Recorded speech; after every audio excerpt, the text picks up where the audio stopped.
The City Council for the City of Rollingwood will come to order Wednesday, June 18th, 2025 at 5:01 p.m. And we will begin with roll call. Ms. Brown. Brown, Alec Robinson. Kevin Glasheen. Phil McDuffie. Sarah Hudson. Gavin Massingill being quorum present. We'll move on to agenda item number 2, which is our budget workshop for the evening. Thank you, council, for sticking with us. We had some scheduling issues and we're able to do away with the previously scheduled or discussed a special city council meeting and move that activity to this work session here for the regularly scheduled evening for our city council. For those, we'll put it all on the record just in case anyone wants to go back and watch, but our schedule here this evening we'll be doing this budget workshop where we will be presenting the base budgets for all funds for the city council. We'll go over kind of what that means for all funds, have a little bit of a review session, and then at the conclusion of our work session this evening, it'll kind of enter into our time period for anyone wishing to offer up exceptional items for consideration at our future work sessions, workshops. We can do that. If you'll just kind of be keeping those in mind as we go through all of the funds and all of the departments today. We are going to try to cover all departments and all funds today. In the past, we've kind of broken it up, but we're gonna try to get through all of it this evening, so you can have all of the base budget in front of you to decide if you want to bring any exceptional items. We'll where we know of exceptional items from our department heads that have been requested already from staff or from myself, we'll kind of flag those for you. They're not in their final form yet, but we'll kind of put those on your radar so you have a sense of any particular exceptional items that will be coming up. So with that, we will get into it, and we will start with, and for those wishing to follow online or in the future at home, all of these items that we'll be discussing are posted in the packet online, and I believe we've also posted them to our website. Is that correct? I think so, yes. Yeah.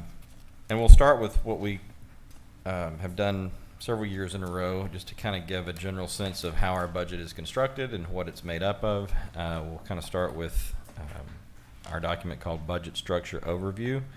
This is for the 25-26 fiscal year.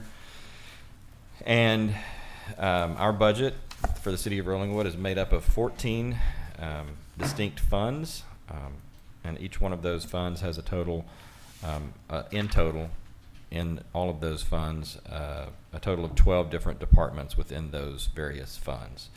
The main fund that we operate out of is our general fund, which is Fund 100, and the departments that make up that fund are our departments, number 10, which is administration, Department 15, which is development services, Department 20, sanitation, 25, utility billing, 30, streets, 40, police, 50, court, 55, parks, and 65, public works. In that Fund 100 general fund, the revenue sources for that fund, just as a reminder to everyone, those fund sources include our tax proceeds, charges for services and leases, licenses and permits, interest income, fund administration charges, reserve transfers, RCDC fund transfers, bond fund transfers, fines, forfeitures, and penalties, and our court fees and revenues. Our limitations for the expenditures in that Fund 100 for all departments are unrestricted. It's our general fund, so those funds are generally unrestricted in terms of our expenditures, and most revenues may be allocated to each department at the discretion of you, the City Council, our appropriators. So that covers our general fund, which is Fund 100. Our additional 13 funds consist of the water fund, which is Fund 200. There are no departments within that fund. The revenue sources into that fund consist of water sales, interest income, late charges, and capital recovery and connections. Our limitations on expenditures and transfers out of that fund. This is one of our two enterprise funds, and the proceeds that come into that fund must be spent within the fund, with the exception of an administration fee that we're allowed to by statute to transfer out to our Fund 100, the general fund. Our next major fund is our fund, Street Maintenance Fund 301. Again, it's non-departmental. We have one source of revenue into that Fund 301, which is our dedicated sales tax, street sales tax, and the expenditure limitations on funds going out of that fund are limited to revenue transfers out of the fund, out of Fund 100, Department 30. Our next fund is our I'll cover the next three together. They kind of travel in a pack. It's the Court Security Fund, the Court Technology Fund, and the Court Efficiency Fund.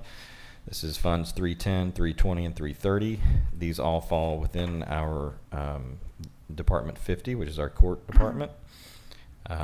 The sources into these three funds are our court security fee, our court technology fee, our administrative court fee, and the expenditures out, limitations out, our expenditures are statutorily, all three of these are statutorily restricted, meaning we have very strict statutory guidelines on how and what we spend these dollars on, which is why we don't spend very much dollars out of these funds. But they also don't bring in very many dollars. So our next funds is our Debt Service Fund, Series 2014. This is Streets and Water. This is Fund 430, non-departmental. Property tax debt proceeds and penalty and interest on taxes are revenues into this fund. And all revenues must be spent on the 2014 debt service, and there are no fund-to-fund transfers out of this fund. Our next fund is Department Service Fund Series 29, Debt Service Fund Series 2019. This is our refinancing of our Series 2012 debt. This is our Fund 450, non-departmental. Again, property tax debt proceeds, penalty and interest on taxes are the sources into that fund. All revenues are to be spent on our 2019 debt service and no fund-to-fund transfers. The next fund is our Debt Service Fund Series 2020. This is our drainage and tax notes.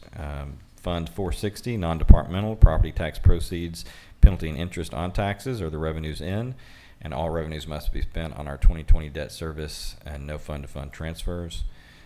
Next fund is our Debt Service Fund Series 2023. This is our water CIP packages 1 through 4, tranche number 1.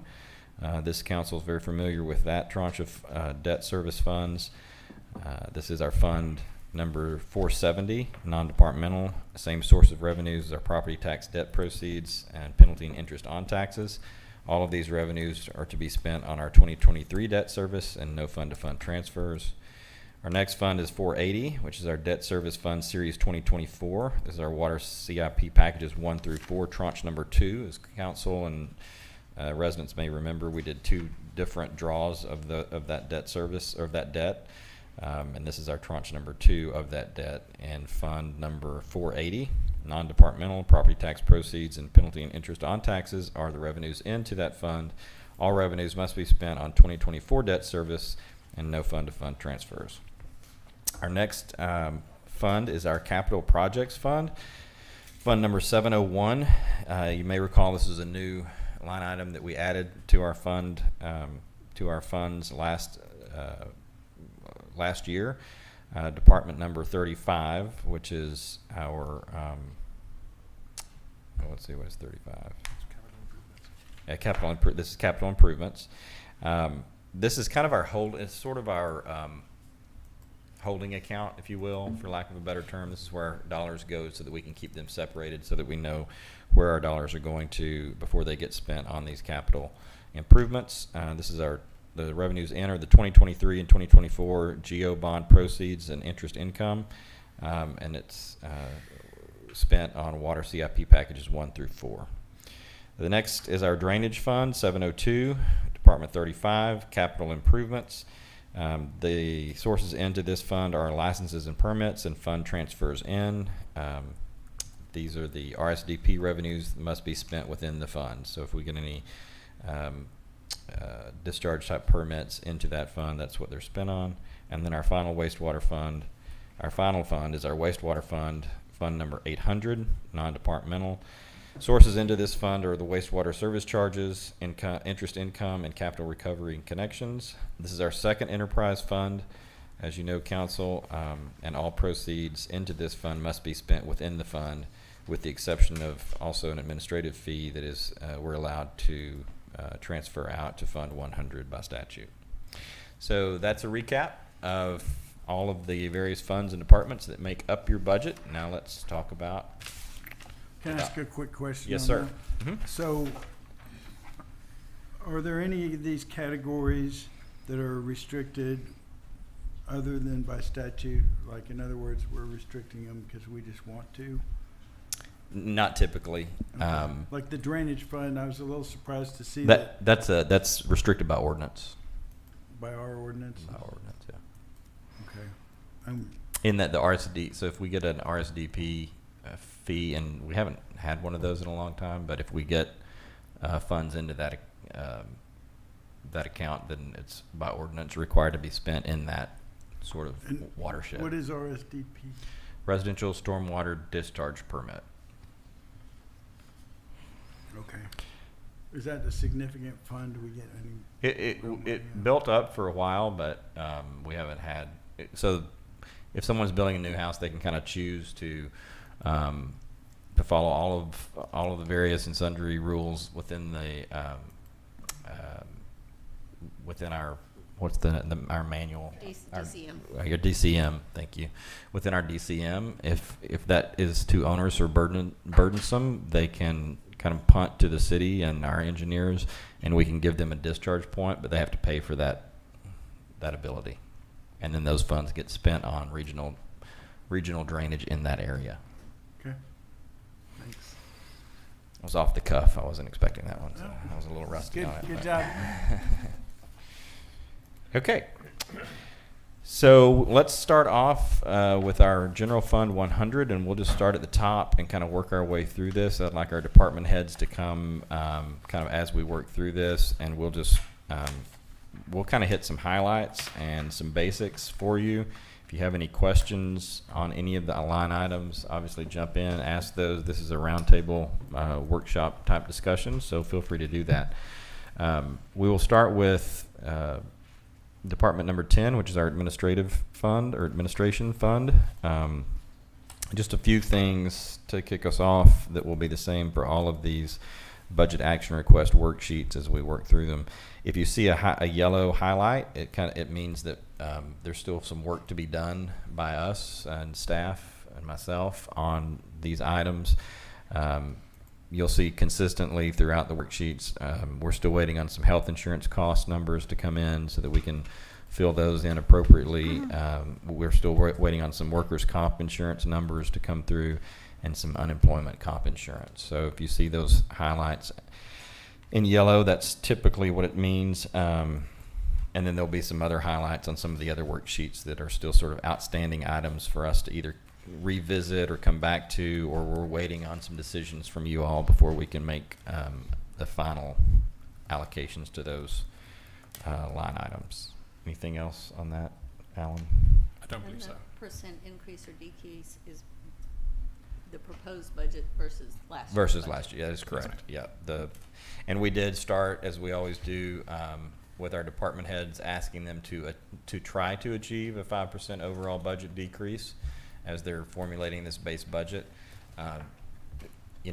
That's hit or miss. That is our internal staff goal as we start our internal discussions on the base budget. Sometimes that works out by the time it gets to you in this format. Sometimes it doesn't. A good example of when it doesn't. A good example of when it does is if there's a big exceptional item that went into one of those departments last budget cycle, and then it was a one-time spend. Obviously, it gets very easy for them to hit that 5% when we're coming back to rebudget. But it's not always that easy if we've got some other expenditures or costs that have gone up in the past year. So it's a guide that our department heads try to achieve, but it's not always successful. But that is how we approach it to begin with. We'll kind of walk through Department 10 first, just a reminder also, the line items are the same through all of the budgets. So like line item 5,000 is salary, and you'll see 5,000 reflected in all of the different budget budget action request worksheets. And most of these line items you will see reoccurring in all of the worksheets. So they're all within our budgeting software, but some of them are reflected on all of the worksheets and some of them aren't, but they're all in the budget. So any questions in administrative Department 10? We've got salary. Also our salaries, our line item 5,000 is going to, we just moved over last year's budgeted line item for our salaries in each department. So those are staying consistent with where they are as of today. One of the first set of exceptional items that you'll have to consider next month when we come back will be, like we always do, you'll be allowed to consider if you're interested in doing a 1% cost of living adjustment, or 2%, or 3%. So in terms of these base budget numbers, all of those salaries have just been rolled over from current levels. There's no increase or decrease associated with what you're looking at today. Anything to add to that, Alan, on any of those? I don't think so. Okay. Do we want to have Abel come up, or do we want to just walk through these? Sure, I think we can walk through them. Okay. So salaries are typically the same. Holiday Abel, why don't you come up just in case I have questions as we go? If you can just kind of follow along with us.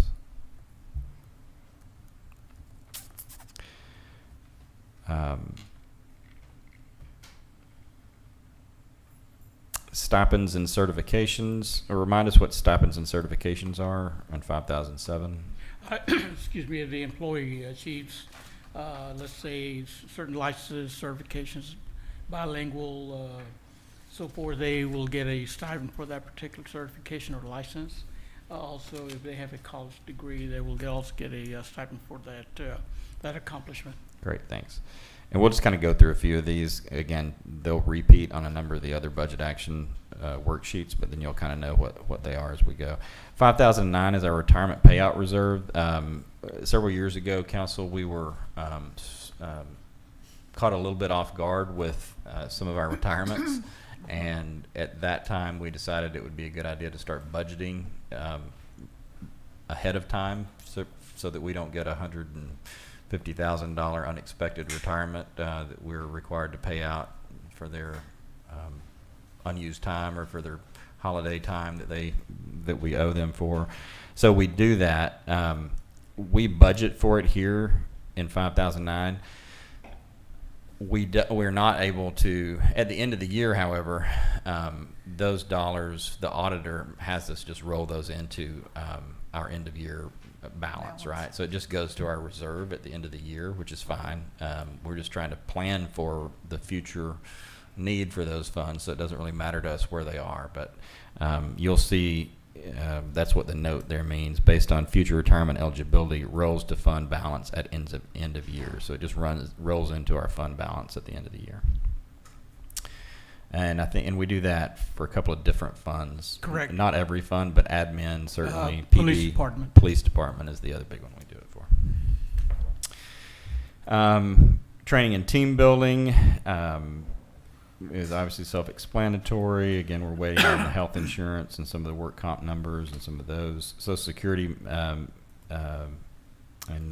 Medicaid tax or Medicare tax, we already know those numbers, so we're able to calculate those. They're based on current calculations and current salary estimates. If you do choose some sort of COLA adjustment next month that we'll start calculating into the budget, those numbers do go up slightly for these for that line item as well. 7.65 of the salary are related to the line item. We are able to already, for the most part, calculate our TMRS expenses, and then storm-related payroll. This will probably drop off of our budget line item for next year. We haven't had to do that in a few years, so that's why there's nothing there. That moves us to our supplies and operational expenses in Fund 100-10. These are all pretty straightforward: fax and copier, printing and reproduction, postage, subscription and membership, travel. When you see travel on the budget worksheet, that travel is typically related to the corresponding training line item that is up in the upper section that we've already gone over. Telephone, pretty self-explanatory. Records management. I will pause here on records management. Is this where we put in the new discussion? Okay. Pause here on 5157 records management, and let Alan take over. We're going to attempt to do some new things in the records management category. So under this category, currently the city has most of its records are in paper. We have several hundred boxes stored at Iron Mountain for which we pay a monthly per cubic foot charge. The hard thing with off-site storage, of course, is it's somewhat unknown what's in the boxes, and even if you have a general idea, it's very hard to respond to public information requests who say, I want everything to do with a certain topic. How does Michaela know what's in the box that we put there 10 years ago rather than a broad category? So my proposal here is that the city transition those historical records to Laserfish Cloud things, records that are of particular historical significance like agendas, minutes, those kinds of things. I still retain the paper copy, but we have a lot of things there that have, say, 20-year, 10-year retentions that could be digitized and be made more accessible through computer searches to find them. It's a really modest cost to the city. It's about $3,300 per year for all the licenses and storage that we'd need through a secure cloud area. There is, of course, Iron Mountain charges a fee to withdraw a box permanently from it. So in a way, they kind of hold you hostage a bit. You have to get over a bit of a financial hump to get those boxes back out permanently. So the increase in that is to allow us, when we have our new assistant to the city administrator starting on Monday, when she's here as well in October, to withdraw boxes and have those records scanned, digitized, and then destroyed so that we actually have access to those records. But unfortunately, there is that hump you have to get over where you pay the withdrawal fee. So I think it's a good move. It's probably something we've needed to do for a while. I'm happy to have Alan here that has had some experience with this in his previous employment, so look forward to that project. With that, we will move on to the contractual services. These obviously constitute a number of the items that you're familiar with around the city. Our legal services, a couple of years ago we started breaking out. We do have a number of public information request items, so we continue to break that out separately in 5211 and budget for it separately. We have our emergency notification system, which is quite affordable, and have that budgeted. We have our payroll services, our drug testing for various, for new employees and that sort of thing. Our bilingual assessments also typically for new employees, and also when they're trying to avail themselves of the stipends and certifications up in 5007. That's where the bilingual assessments typically come in. We've got our audit cost, which is based on our actual expense from $22,000 to $23,000, based on our actual costs.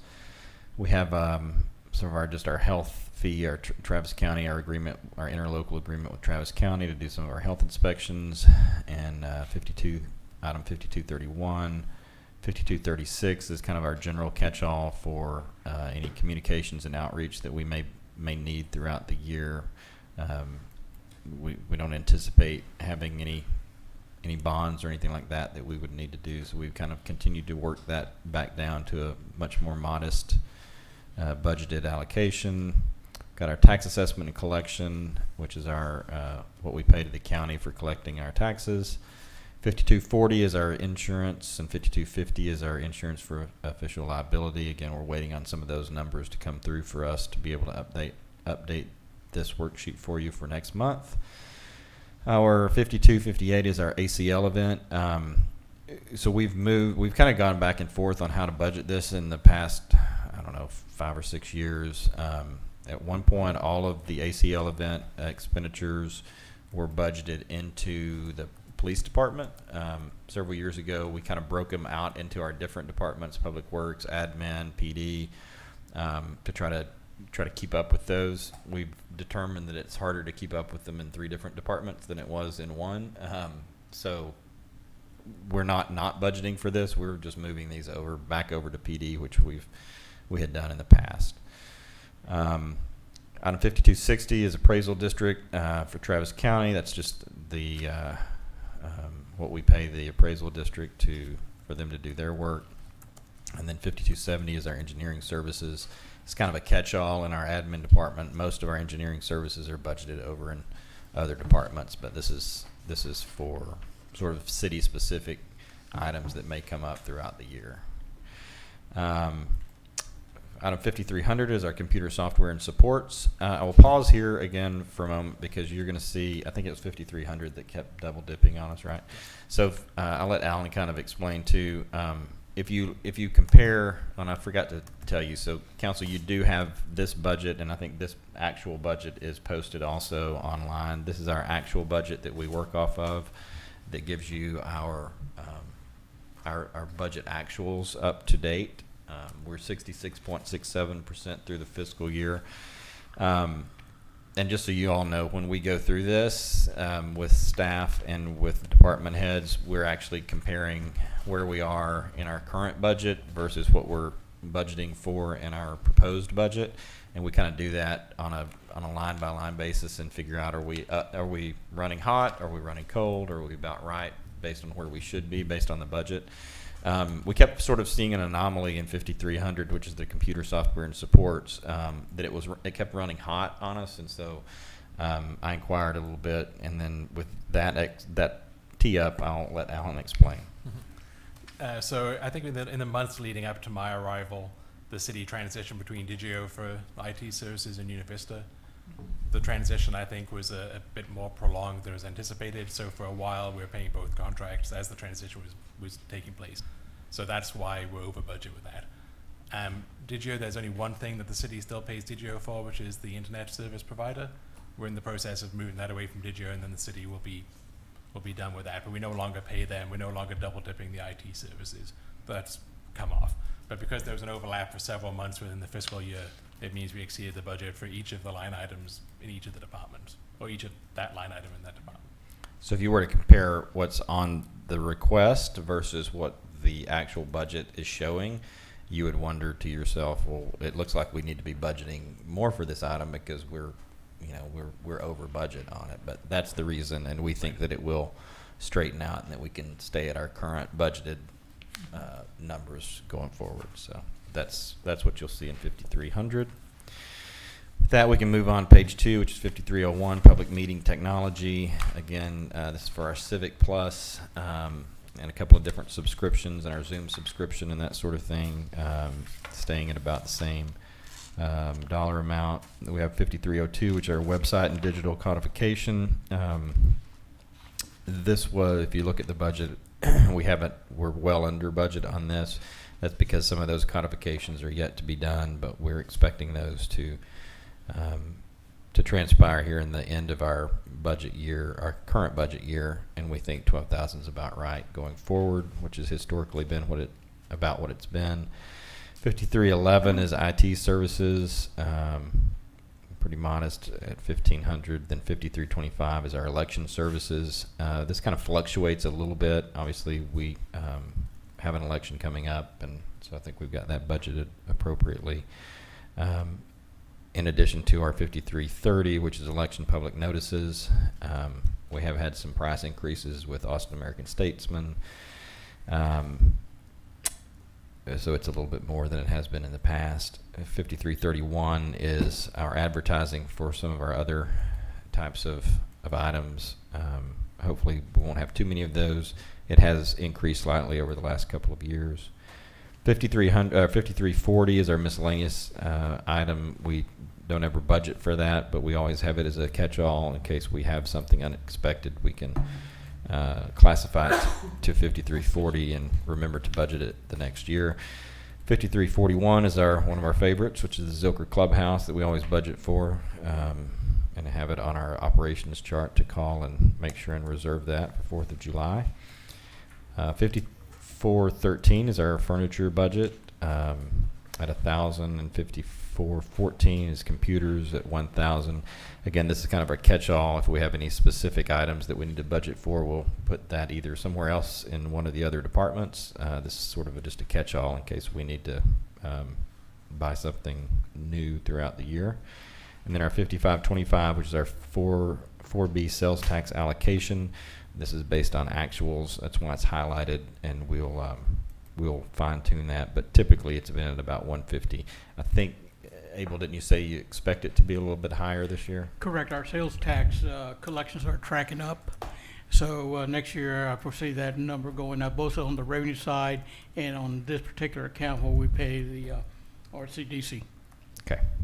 Yeah, and explain that. That's why it's budgeted here as an expenditure. Because Correct. It's a, If you look at the revenue budget, you will see that number, which is the same number as this number. So it's an in and out transaction. It's just a way to record the revenue, keeping it separate from the city part of the sales taxes and what belongs to RCDC. yeah. So when we go over revenues, council, you'll see a corresponding revenue in that will match that number. And that's it. I don't think for admin, I don't think we anticipate any exceptional items at this time. That may change, but as of right now, we don't have any. With that, we'll move on to General Fund 100, Department 15, which is Development Services. Thank you, Abel. Nikki, you want to come up?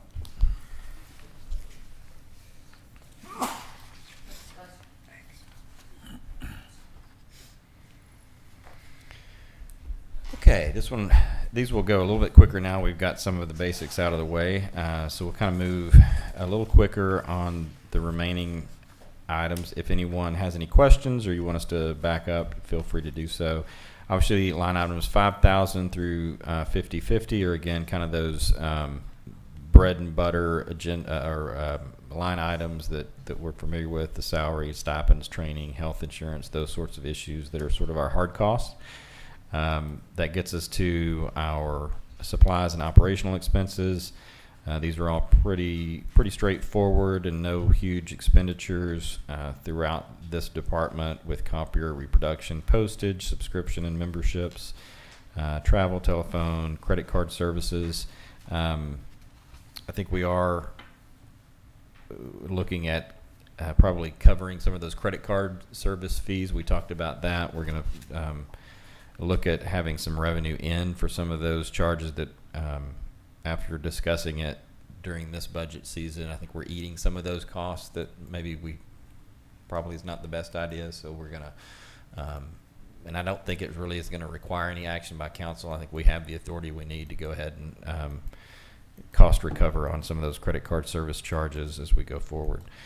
Office supplies and signage and barricades, all pretty mundane items. That gets to our kind of the nuts and bolts of this department, which is our contract services. We've got 5,200 line item, which is our building inspection services. We think that that's on par, and again, this is a pass-through largely. These are all covered with charges that we or fees that we charge others. Is that correct, Nikki? Correct, yes. So this is all pass-through expenditures that you'll see reflected in the revenue when we bring that before you. 5210 is our legal services. 5251 is our building plan review. 5252 is our zoning review. We have streamlined a number of our zoning review processes, and so we did get a significant decrease in that. We're answering a number of those zoning type questions internally, which before we were having to outsource a lot. So we've seen some cost savings there. Arborist consultation, right-of-way permit review. My Permit Now continues to, I think, work pretty well. Is that working? I love it. I love that you love it, and I love that I haven't heard about it in a long time. So that's great and very affordable. 5270 is our engineering services at 20,000. Continue to have, so we did see a little bit of an increase there, but it's kind of offset by the zoning decrease that we had in 5252. 5272 is professional consultation, which we continue to kind of have that as a reserve in case we need to bring some professionals in to do any sort of professional consultation in this department, or if we're caught, shorthanded or have a backup of needing to clear some permits, we can always bring in some help to do that. Typically, those dollars have not been spent by the end of the year, so they tend to roll to our unexpended balance, which is a good thing. 5273 is our elevation and height verification, continuing that process that this council implemented a year or so ago, and this is just making sure that we've got what we need for that process. That sort of pairs hand in glove with 5274, which is our survey benchmark network, maintenance and operation. We do think that we'll have to have a little bit of a few dollars in both of these both of these line items as we do the repaving, as AO finishes their work with the CIP. The CIPs will do the paving work, and then we'll need to come in and recalibrate all of those benchmarks. So we've got some dollars in here to make sure that happens in those locations. That gets us to 5300, which is the computer software and support, and then the 5331, which is advertising. Both pretty straightforward and about the same as usual. Does council have any questions for Nikki on development services? Are we recouping the height and elevation and height verification? Yes, Okay, so we there's a- charge, that's 500 for each. And that was we sort of negotiated that with We them. negotiated that Yeah. with ATS, who does the surveys, and it's just a pass-through cost. Great. And as of now, I don't think we have any expected exceptional items. I'm not requesting any, no. Okay, great. Thank you, Nikki. All right, moving on to department number 20, which is our sanitation department. I can do this one. I'll spare Izzy, I think, on this one. This one's pretty straightforward, even though it falls under his department. I got a thumbs up back there. Fund 100, Department 20 is our sanitation fund. Pretty short and sweet fund here. Our 5286 is our spring cleanup budgeting. That's budgeted pretty low at $1,000. We kind of keep this line item here just so that we don't forget it mainly. In our contract with our waste disposal service, they actually have built into that. We have built into that contract with them the big haul-off dumpsters that they bring for spring cleanup every year. So it ends up not being much of an expense, but we do have a few dollars here in case we needed to have an extra one or do something different during that spring cleanup timeline. 5287 is our storm debris and cleanup fund. As this council recalls, I think the previous council actually began when we started having some significant storm activity over the course of a year. We started actually budgeting for some storm cleanup as it's needed. We don't always spend this. If we make it through a whole year without any major storms or ice storms or that sort of thing, we're happy to have not spent it by the end of the year, but we got caught with a pretty big bill several years ago when we had I think the big ice storm that everybody remembers, when we had all of that. So we do have some budgeted in case we have an issue like that creep up on us. 5288 is our landscape remediation. This is kind of our beautification fund. We use these dollars to, if we have, this is the line item that we used over on Edge Grove to put in the crepe myrtles and some of the shrubs and that sort of thing when you drive into Rollingwood. So we have some dollars here to do that sort of thing if we have, and we had an area over in a different part of town too where we did some new grass and did some sod and that sort of thing. So it's just to kind of continue to keep things not neat and tidy and well landscaped where we have some issues creep up from time to time. The next one is the major purpose of this entire fund, which is our 5370. This is our waste and disposal service contract. We get a very good deal from our waste disposal vendor. It does have an automatic escalator in that contract with them. I think we anticipate that it'll be around 160. I think it's highlighted because we just needed to go back and double check the contract and make sure that that's the correct number at 160. So that's what covers our twice a week pickup for garbage and recycling, and that's where that contract is carried. And we don't anticipate any additional exceptional items for this fund or this department this year. Do you remember when that contract is up for renewal? We talked about it. We were going to look. It's one. I think we did it 3 years ago, and I think it's a 5-year contract. Yeah, I'm pretty sure it's 5 years, I- but I can't remember. I when think we- it was about 3 years ago where it came up. So I think we determined in our meeting the other day that we know that we have another year or two on it. So If we don't have an incident for the storm debris, does it just get rolled year to year?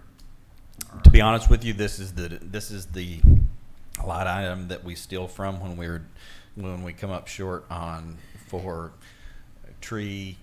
If we need to have some extra tree trimming or some of those sorts of things that kind of relate to that. Right. But if we sort of get to the end of the year and we're needing some funds for that type of activity, that's where we'll go do the budget adjustment so that Okay. So it pretty much gets used. it pretty much gets used. Okay. We usually have a reason for it by the end of the year. In fact, I think we just talked the other day. Izzy's finishing up and you'll see, I think, in one of the other departments, some of the tree trimming activities. So if we get to the end of the year and we still have a pot of money, he'll spend it on that. But if he needs to go over, then we always know, hey, we didn't do any storm debris cleanup this year, and that's where we'll do the budget adjustment at the end of the year. Great. Thanks. Mm-hmm. And Mayor, just to answer the Mayor Pro Tem's question, the solid waste contract is up in March of 2028.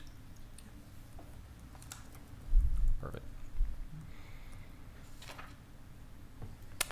Okay, with that, we'll move on to Fund 100, Department 25, Utility Billing. Come on up.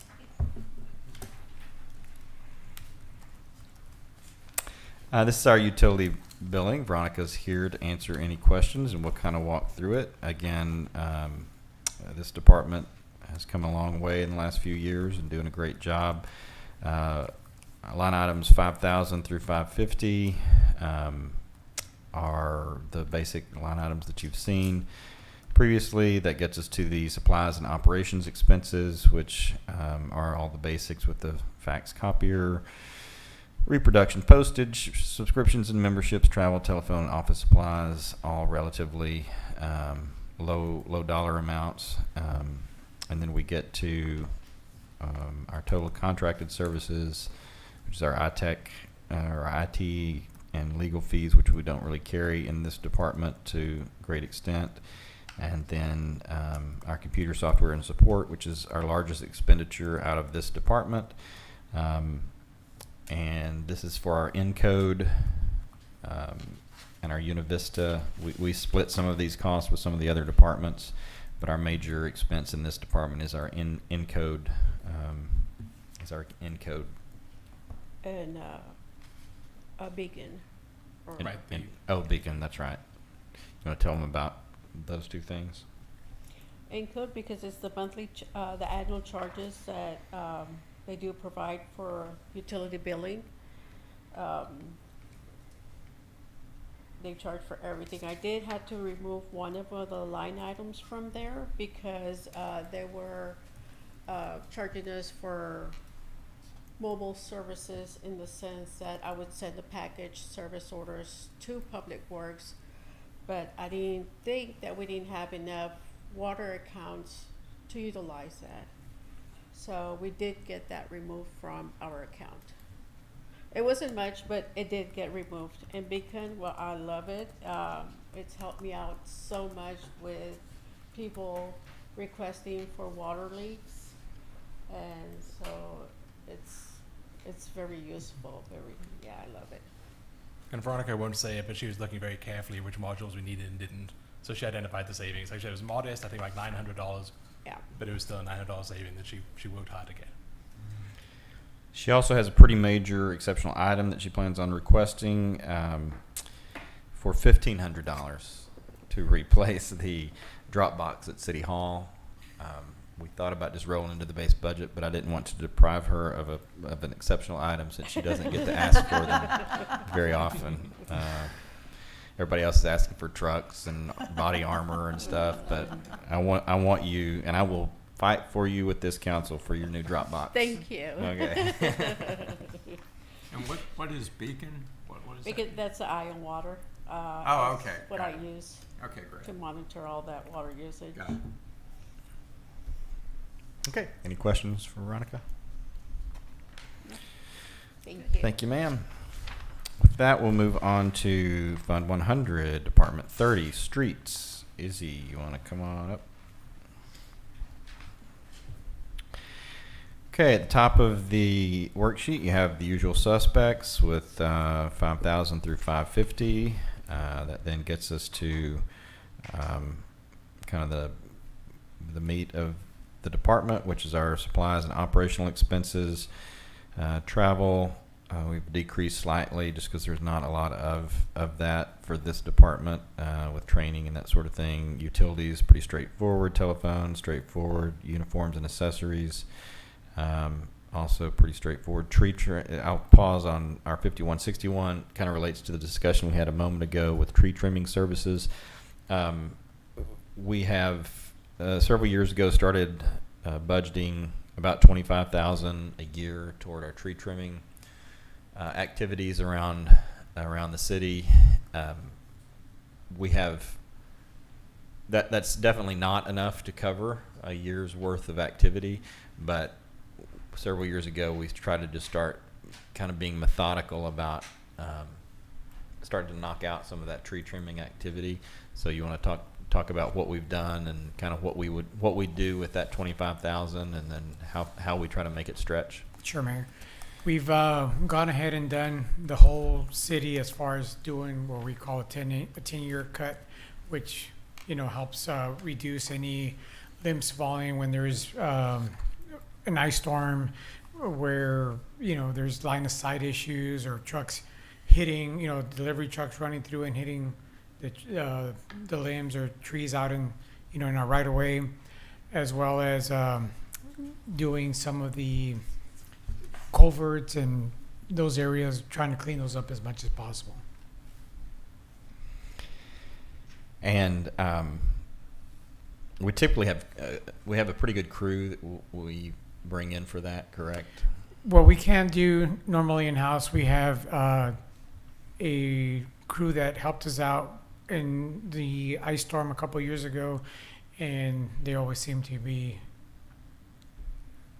on, when we need them, they'll come in and they'll work with us on not only on, we're using our staff, but also on pricing as well. So. And we've tried to also, it's good to have a little consistency in this activity that we do.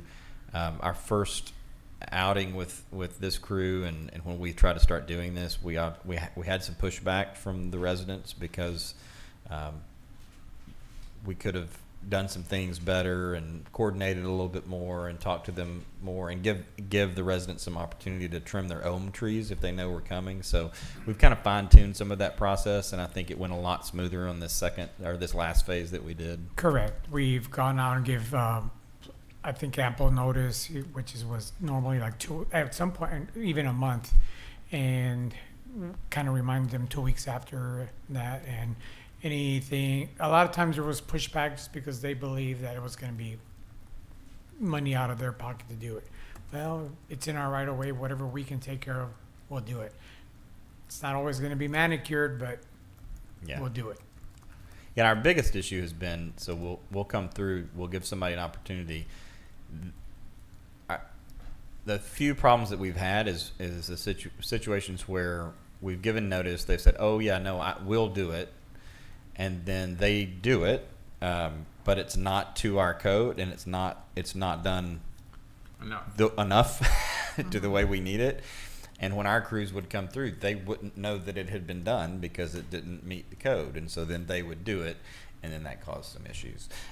So we're trying to we have done a better job of, if they tell us that they're going to do the trimming, great, we kind of mark, Izzy makes a note, and then goes back, and if it's not done enough or done correctly, then we let them take another bite of the apple, as opposed to us just Correct. Just- rolling through. Yeah, we try and do, well, as much, as best trimming that we can without having to go too far in and, where it could damage the tree. But we, like Yeah. the mayor said, we give them ample notice, and then we go back and let them know, hey, you're still not within, the heights that we need, and we'll work with them a little bit more. It's a little bit broader discussion, but I think it maybe shoehorns in here. So the line of sight issues that I typically see around the neighborhood are not necessarily trees. They're these shrubberies that come back year after year after year. Right. And I can name a few. Yep. In that, I know Type where of you're getting, things. but sometimes it's weeks. It's not even months. Or years. It's just weeks. And Exactly, yeah. And frankly, those things probably shouldn't have been planted, maybe, to begin with. Correct. And I have a concern that we're dealing with it year after year after year. The city's encouraging this expense year after year after year, and those things really probably should be eliminated in some way or something, so that we're not constantly every year fighting this battle yet again to try to get safe lines of sight at corners. yeah. Is there anything we can do about that? I think it is a broader policy discussion. Yes, there are some things we can do about it. We can cut it down. But But then that, we'd also have to paint it to actually kill it. yeah. So yeah, I think we should talk about it, and maybe there's some ways to encourage like a different type of planning, or Fines. yeah, Yeah. That's, that's one. yeah, there are. I mean, it is a violation under the code, but I don't know that there's a penalty under the code. I think we could probably assess a penalty. I'm not sure that. I think us trying to work with the homeowners, because in most instances there's one that's in my mind. It's probably one of the ones that's in your mind. I mean, the reason some of that is planted in the first place is to try to camouflage other Keep some unsightly privacy. things, and there's one I'm thinking of that there's a big telephone pole on the corner too that probably the homeowner would prefer not to have to look at every day. So, but I think that there are some ways for us to work with some of those areas and try to utilize some parts of this budget to either replant or plant something different, so that we kind of get out of the Right. having to annual Or Yeah. monthly or weekly. Weekly. right. Well, and in most cases, it's in the right of way, which is not even part of the homeowner's lot technically. So I know they don't know that or Right. understand that, but it is Yeah. hard dirt. Yep. Okay, that gets us to safety equipment. No, that gets us to, where does that get us to? Street sweeping. 5162, street sweeping. We have been able to sort of decrease this line item over the last few years. Izzy and his crew do a good job of doing a lot of that in-house. We've got, I think we purchased or do we Yeah. rent it, or do No, we purchased the the sweeper, attachment. yeah, the attachment for our equipment, and so we do a lot of that in-house. We still carry a budget for it in case we need some assistance there. We do that twice a year, I think. Yes, sir. Every street, twice a Yes, year. Yeah.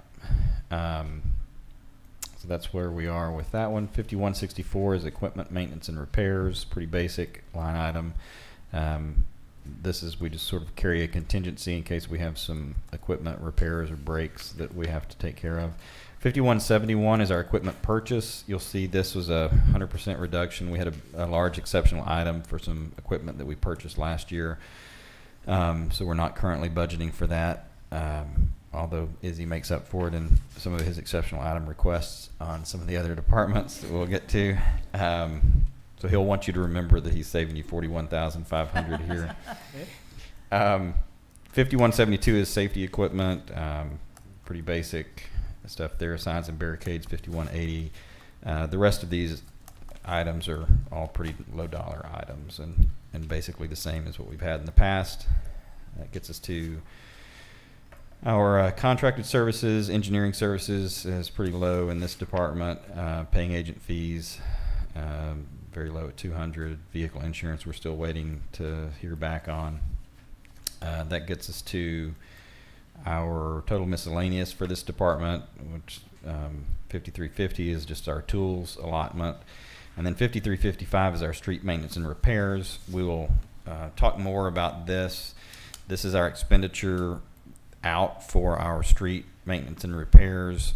We carried over from fiscal year 2025 a considerable amount. We're again kind of accumulating funds in this line item so that when we get to the end of the CIP projects and we do those that final street repaving for all the CIPs, that we have some dollars available to try to maximize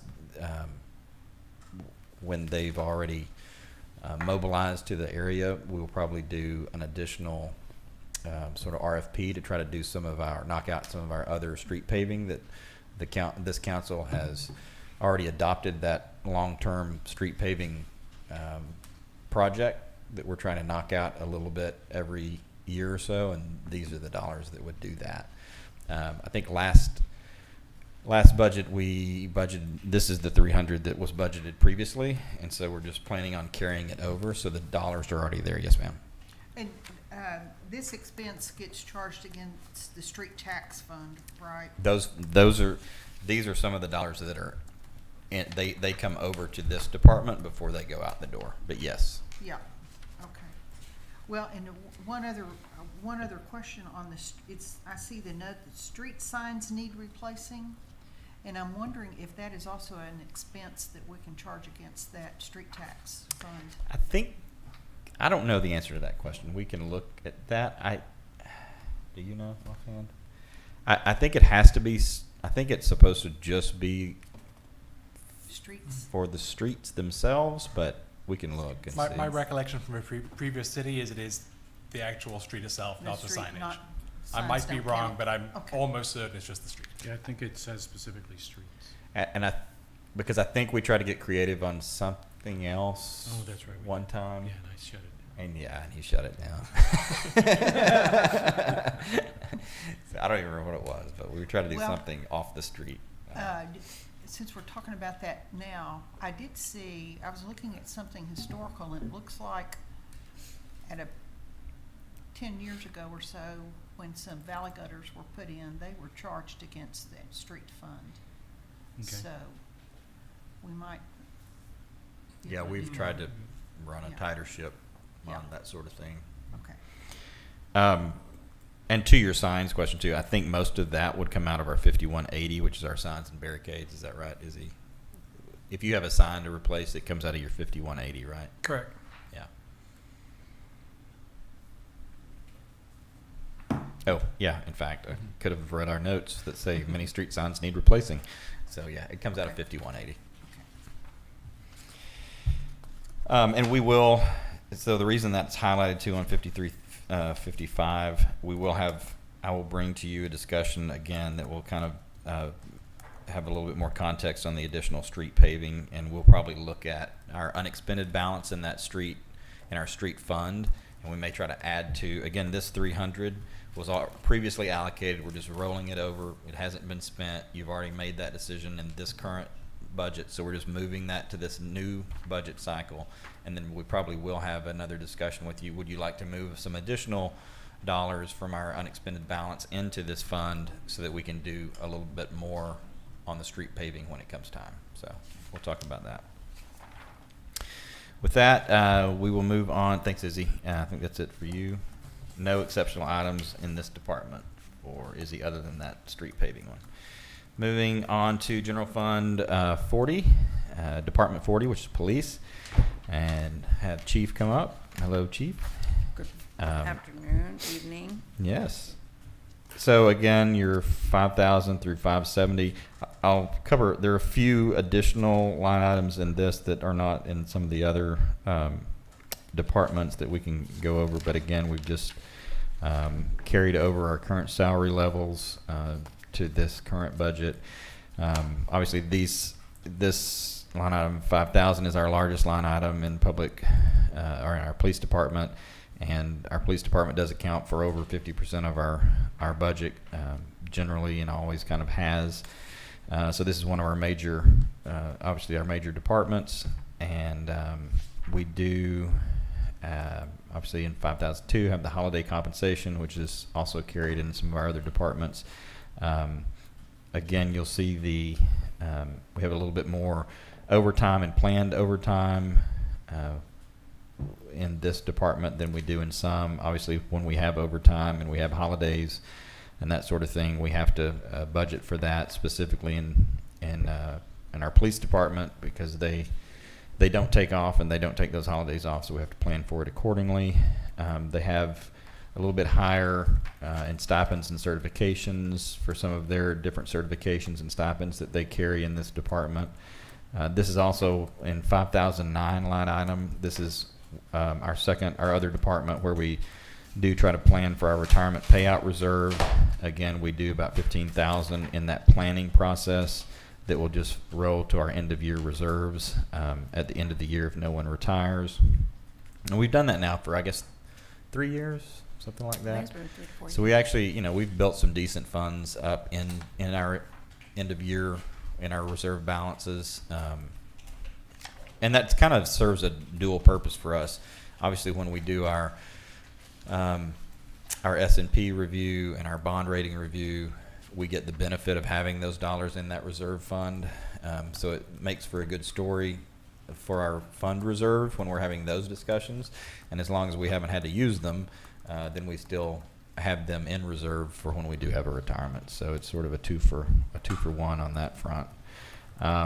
The training and academy sponsorships in item 510 is a little bit higher than in other departments, and we have upped this a bit. And Chief, I'll let you talk to us a little bit about, and we won't get into a long drawn-out discussion on the academy sponsorships, but just did want to point out that it is budgeted for here, and let us know kind of how that's going on the budget front. That's correct. So this budget is set up to where if we did send it, we do currently have a cadet that is going to the academy next month. And if we decide to go that route again, that this is already budgeted, and what that does is it pays for the academy and all their costs associated with that. Now, we did increase also for the training side of it. Unfortunately, courses are becoming a little bit more expensive, and a majority of them are also being held out of town. And when they're held out of town, we have to pay the per diem, the travel, and the hotel, which is eating a lot of our budget. Thanks, Chief. Any questions for Chief on that? If not, we've got also in this department, specific to this department, 5011, which is our reserve officer pay that we budget for that, for to have some reserve opportunity if needed. And then we have, and I always forget what LEOS is, but we've got 5012, which is our LEOS training. It's a placeholder. We actually receive LEOS funds from the comptroller's office. That's what they also provide us to help with some training dollars as well. Gotcha. Those are the major items for lines 5,000 through 5070. That gets us to our supplies and operational expenses. All of these are pretty basic, and you've seen them in the other departments. You've got a few additions here, like 5106, which is the citation materials at 2,500, just specific to our police department. Police qualification in 5107, which is 3,000, again specific to police. Few other items there, property and evidence and bicycle maintenance, some of those sorts of things that are unique to the police department, but relatively low dollar amounts. Telephones, obviously a little bit higher in line item 5140 for the police department, just because of the volume and the number of phones that we have to carry there, and they get allocated to this department based on how many phones they have. Police and car accessories at 4,000. Police supplies at 6,000. Uniforms and accessories at 10,000. All of those obviously have different expenditure needs for the department, and a little bit higher and different than the other departments, but typically those have not been, they've remained about the same. I think there is an increase in the police supplies for a laser radar. Do you want to talk about that, Chief? Correct. So what we're needing to replace is our LiDAR radar, and so that is budgeted to purchase one of those. And for that, just for council's, there are some items that are not exceptional in nature. They have to be done, and so if we come across one of those, we throw them into the budget as a base item, which is what this one is. Vehicle operations in 5195 is another large expenditures of 15,000. Vehicle operations is our code for gas, so that's what that is, if you're wondering. And then vehicle maintenance and repairs at 7,000. This is just for, we don't always spend this, but it's basically for when the vehicles have to be break down and have to be repaired. That gets us to our contracted services, starting at 5211 radio services. That's our county bandwidth cost estimate. Is that correct? That is correct. And then our dispatch services. This is our largest expenditure in this area of the budget for PD. That's 5216 at 45,595. This is our fee that we pay the county, and it's based on actuals. There's a 15% escalator built into that contract with the county. I think we looked at this while we were budgeting. I think that escalator is in effect through 2028. That's what I was going to verify. So we are actually on that 15% increase until we are fully paid up. Until 2030. 2030. So we'll continue to see an escalation in this line item through 2030. I don't plan on forgetting to mention to the county once we are, quote, fully paid up, that we're fully paid up and they need to stop with 15% escalator. But a fight for another day. It is what it is for now. Still waiting on vehicle insurance. This is in 5258 ACL event. This is where you'll see from Public Works and from admin, this is where we've moved those funds over to. So you see an increase here of 38%, but it's actually not an increase for this. It is for this department, but not overall. We're just moving these this cost allocation over into this department. That gets us to 5,300. We're still waiting. In fact, you may know the answer. I do have that. Let me explain what we're talking Perfect. about. So when we budgeted this was coming in much higher than anticipated, but we were working off of some invoices and some information from our vendor, and the suspicion was that the number that we had plugged in here was probably for all of, because Univista had always serviced the police department previously, and we went with Univista for our overall vendor for all of the city, and so I'm guessing that you're going to answer the question: is this 80 too much?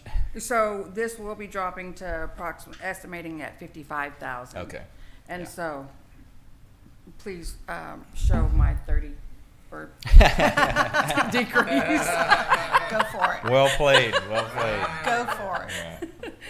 So yes, this will be dropping down significantly, and this 5,300 line item will be reflected in the other departments that carry this cost as well, and so that'll be coming back down to about what it was budgeted for last year.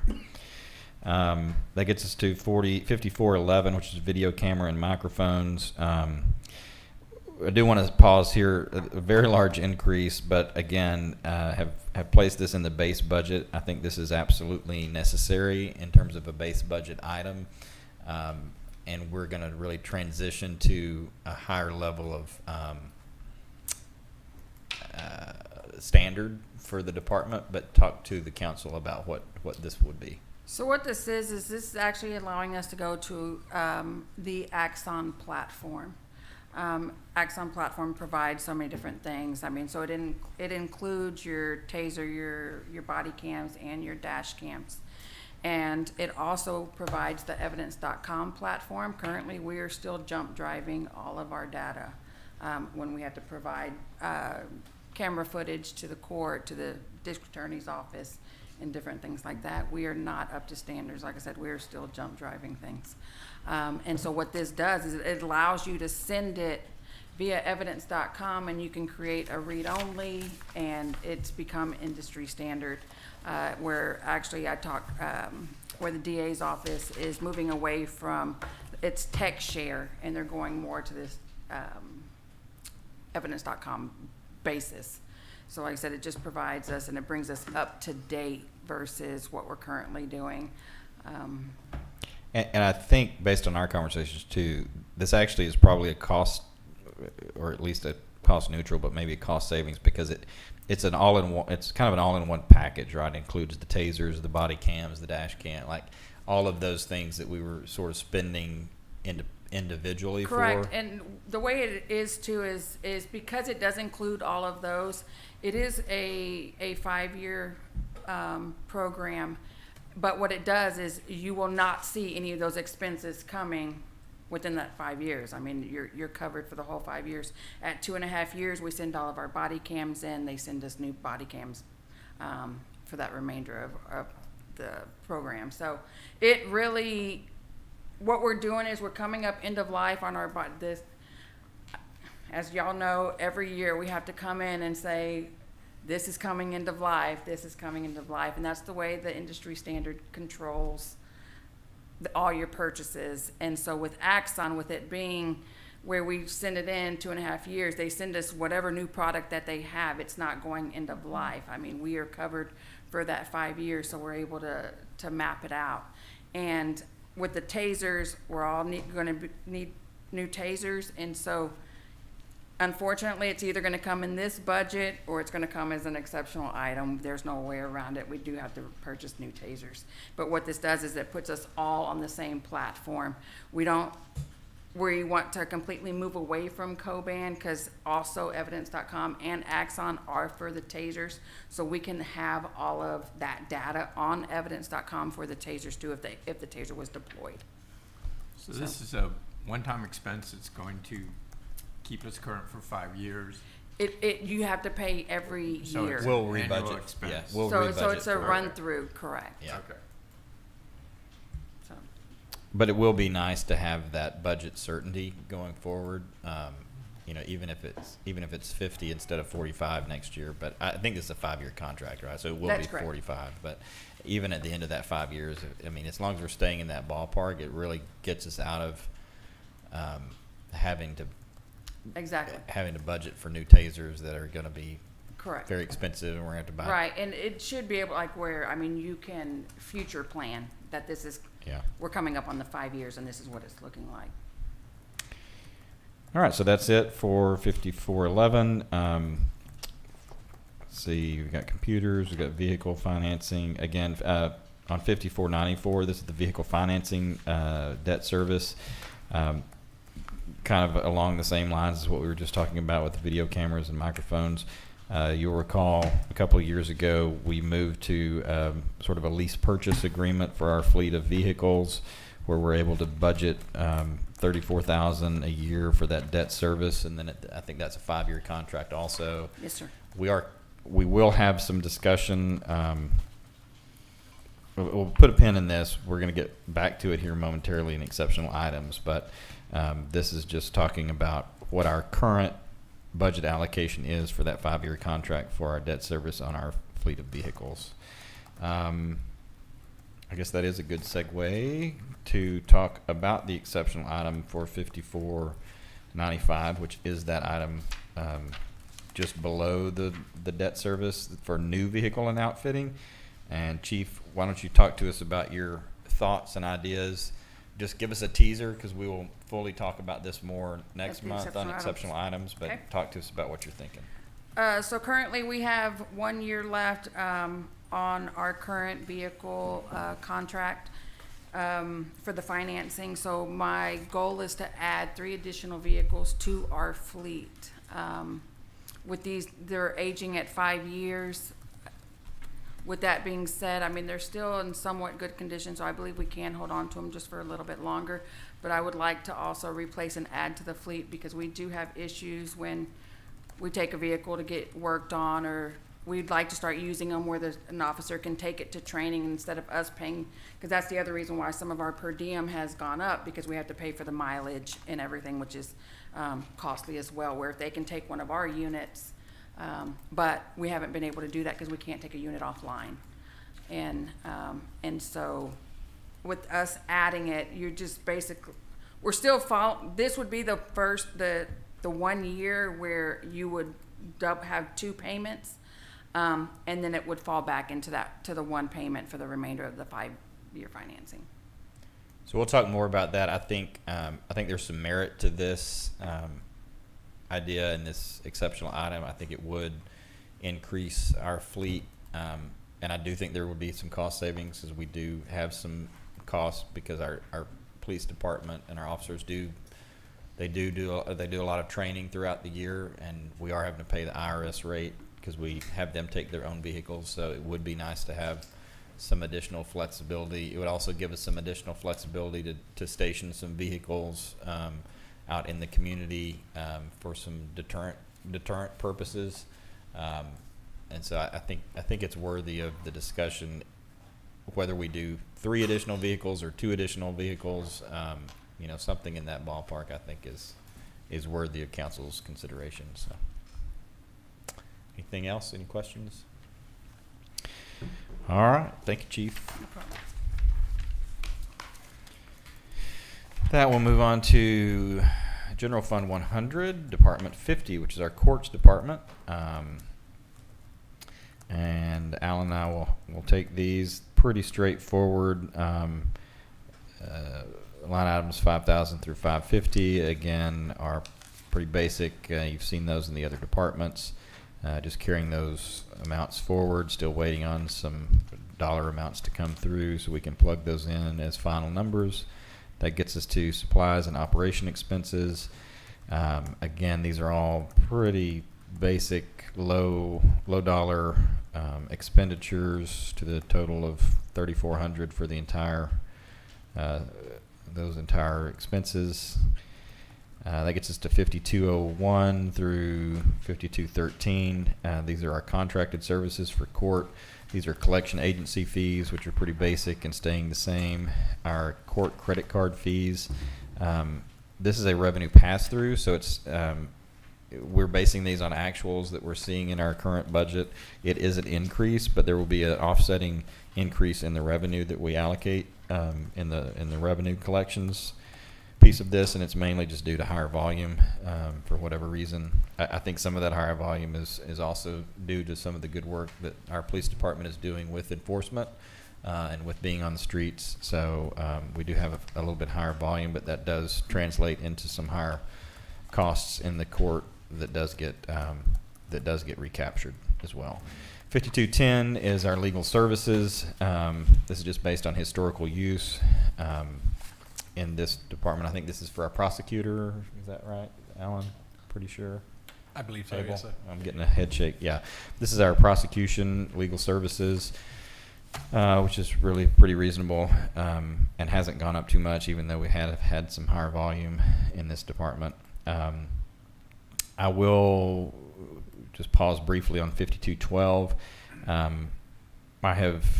I am suggesting a slight increase of 17% into 5212 for our presiding judge expense.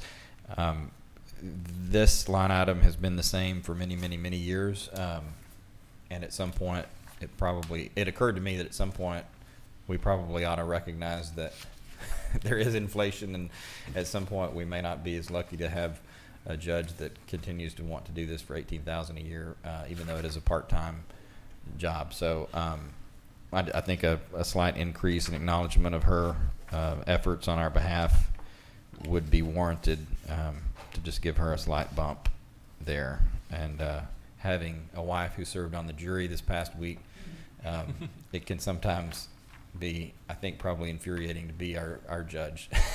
So Been there. I'll have to tell you that story over a beer. So, but my wife did a great job. Is she listening? No.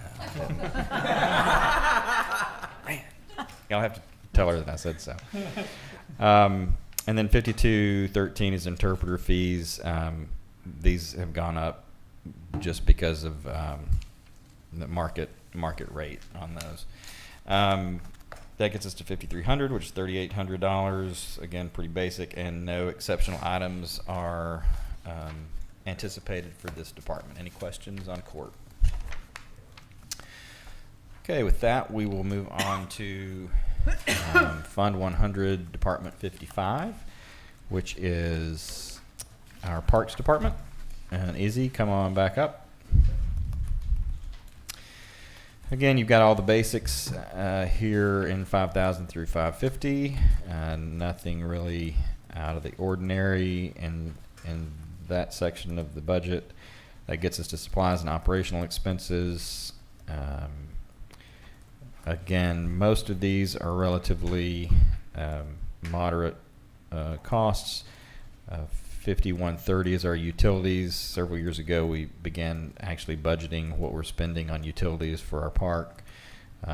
So that's kind of continued. Most of that, a little bit of that increase is really just based on actuals and what we're experiencing there. The next one that probably is of note is 5190 for materials. This is just our what we allocate to make sure we have our trees and our flower beds, our bed mulch, irrigation, fertilizer, ant and weed control, crushed granite, those sorts of things. I think we're pretty much on par. We do use this, We do. and Yes, sir. we I think are on target with those expenditures. Might be a little, if you look at your budget, it may be a little bit under budget currently, but Izzy tries to kind of make sure that we have enough to spend, and then usually in the summer is when we Correct, kind of do and that. closer to early fall, there's some of the added treatments we have to do for the grass and soil, somewhat. And I think you kind of plan to coming out of summer. I mean, the park gets a lot of use during the summer, so you kind of try to save some of those expenditures coming out of summer, right? Correct. Okay. I have a question about Go for it. Yeah. So I know we've made a lot of progress in the park on the turf maintenance, and I don't mean to put you on the spot asking you about this in here, because No, please I do. would have asked you offline, but I've just been too busy. So, and this is a good time to talk about it because it does relate to the budget. So I know we've made a lot of progress, and I see on the utilities that number's gone up. Are we accounting for water in that? Yes. Okay. Yeah. So are we reading that meter monthly now? Well, it does it automatically now, so. It does. Yes. Oh, so we already have that automatic meter Correct. on there. And have we figured out what meters run the different irrigation systems? Because I know there were 2 was part of the issue, I think. Is that right? Yeah, at one point, the meters were transposed and what areas, and I believe we have those. We've got those meters to the correct accounts. Okay. And at some point, we're going to talk about capital expenditures, and this might end up being an RCDC item if we can convince them. But it seems to me that, and you can give us an update on this at some point. I know you've been doing a bunch of work on studying the sprinkler system to see what needs to be done and potentially replacing it. But there's also significant expense on fertilizer and weed control. Have we been able to maintain the fertilizer and weed control program that we talked about a year ago? Yes, that was budgeted from last year. Okay, because it's, I know we've got like a 4-time-a-year fertilizer program going. Yeah, we have the pre, post, and then every other month. Oh, okay. So, the pre and post are both 1 time a year, and that's pre and post emergent weed Correct. control? Yes, sir. And that's granular mixed with fertilizer? Again, whatever site one give Yeah, us that, we're still following that Still recommendation. following that schedule? Yes, sir. Okay. Well, I just want to make sure that we have enough budgeted for all of that. We had, we talked before about trying to get some quotes for the new irrigation, or possibly, we're done trying to put Band-Aids on that system up there, and I've got a couple of, actually got the second quote in yesterday, and the amounts that are coming in, they're very, I mean, I've got one at 50,000 and I've got another one at 70,000, so we probably might talk about having to do that. It's an exceptional item. Right, or get RCDC to fund it.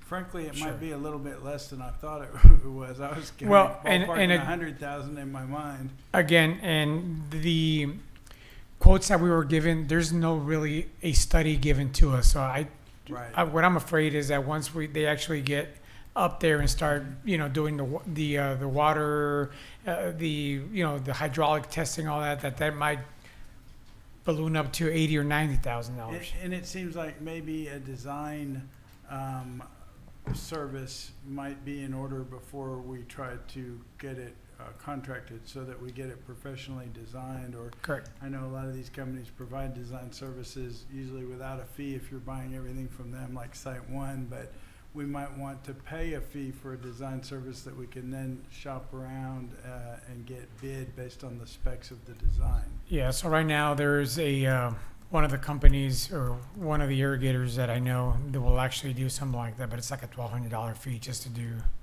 the hydraulic calculations, and which is how we should proceed. Right. And then were we able to figure out how we're going to solve pressure fluctuation problems? Is that part of the new system? Would be like pressure control tanks or something? Correct. We should be able to switch everything from having all those zones out there, because we, at one point in one of the boxes, we have like 20 some zones, which is too much. Right. So with that, bringing it down to, we have 2 water lines that go into the park up at the upper park. Instead of trying to put all those zones in just in one line, divide those zones by the 2 lines. And then if we're going to replace a sprinkler system, we might want to look at doing some soil amendments and maybe even some new sod for parts of those fields. Have you thought about that at all? I know we haven't really talked about it, but it seems like you put a new sprinkler system in there, there's a lot of hard clay pan out there. Yeah, correct. And it really does, that soil is not suitable for a ball field. It's just like, it's a lot of clay, and it could probably be much improved. And it seems like that would be the time to do it, when you're doing a new sprinkler system, and then you probably need to do some sod too. So we might look into budgeting for all of that as one big project. Just see if you had any thoughts on that. I agree. Okay. I agree 100%. Okay. All right. Cool. I just wanted to raise those issues because they were budget concerns. Question for you, and you may not know offhand. If you were to do some sort of project like that, where would it class? Where would you class it? In what line item? It would probably be under, I think it's a CapEx. That's why I was thinking RCDC might be involved. I know, but we would have to put it somewhere. So Okay. what do you think? I would think that we would have to create possibly a new line item for that. I mean, I think you could put it under 54, 55, improvements to existing park assets, personally. Is that where you put it? That's right. Okay. And the reason I say that is, if you're interested in doing something like that, Councilman, we're happy to work with you on an exceptional item. I think the exceptional item probably easiest to go into 54, 55. Okay. And even if even if you do have RCDC funds, I mean, we can have that discussion too, but if RCDC paid in any instance, we would still classify it in 5455 at the end of the day, so. Great. Okay, that gets us through some of those large ticket items there we're still waiting on 5255. We're still waiting on the vehicle insurance. The next two items under miscellaneous, pretty straightforward, low ticket items. Again, I just mentioned our 5455, which is kind of our catch-all improvements to existing park assets. We're always happy to increase this budget. We've got it kind of at our standard 5,000. This is where we do, benches and maintenance and small line item repairs, improvements to the pavilion, things like that. But this would probably be, if we had a larger exceptional item for the overall park that's improving those current assets, this is probably where it would go. That gets us then to our 5456, which is plants and park entrances, plants for parks and entrances. This is where we do our replanting twice a year for our planters at our entrances. 5494 is our vehicle debt service. This is where we split this item between water and wastewater and streets, as well as parks for our vehicles. It's carried in all of those departments. And then 5512 at the bottom, this is our playground mulching and maintenance at 8,000. That's pretty standard. It seems to get the job done for us each year. Again, if you look at the budget, you'll see that we're way under because those dollars haven't been spent because you typically do that coming out of the summer months. Out of the summer, yes, sir. Yeah. And I think that's it. We don't have any staff requested exceptional items. Again, Mr. Glasheen, happy to work with you on something if you want to do, you or Phil or whoever else, anybody who wants to do park things, bring them forward. Yes, sir. Thank you.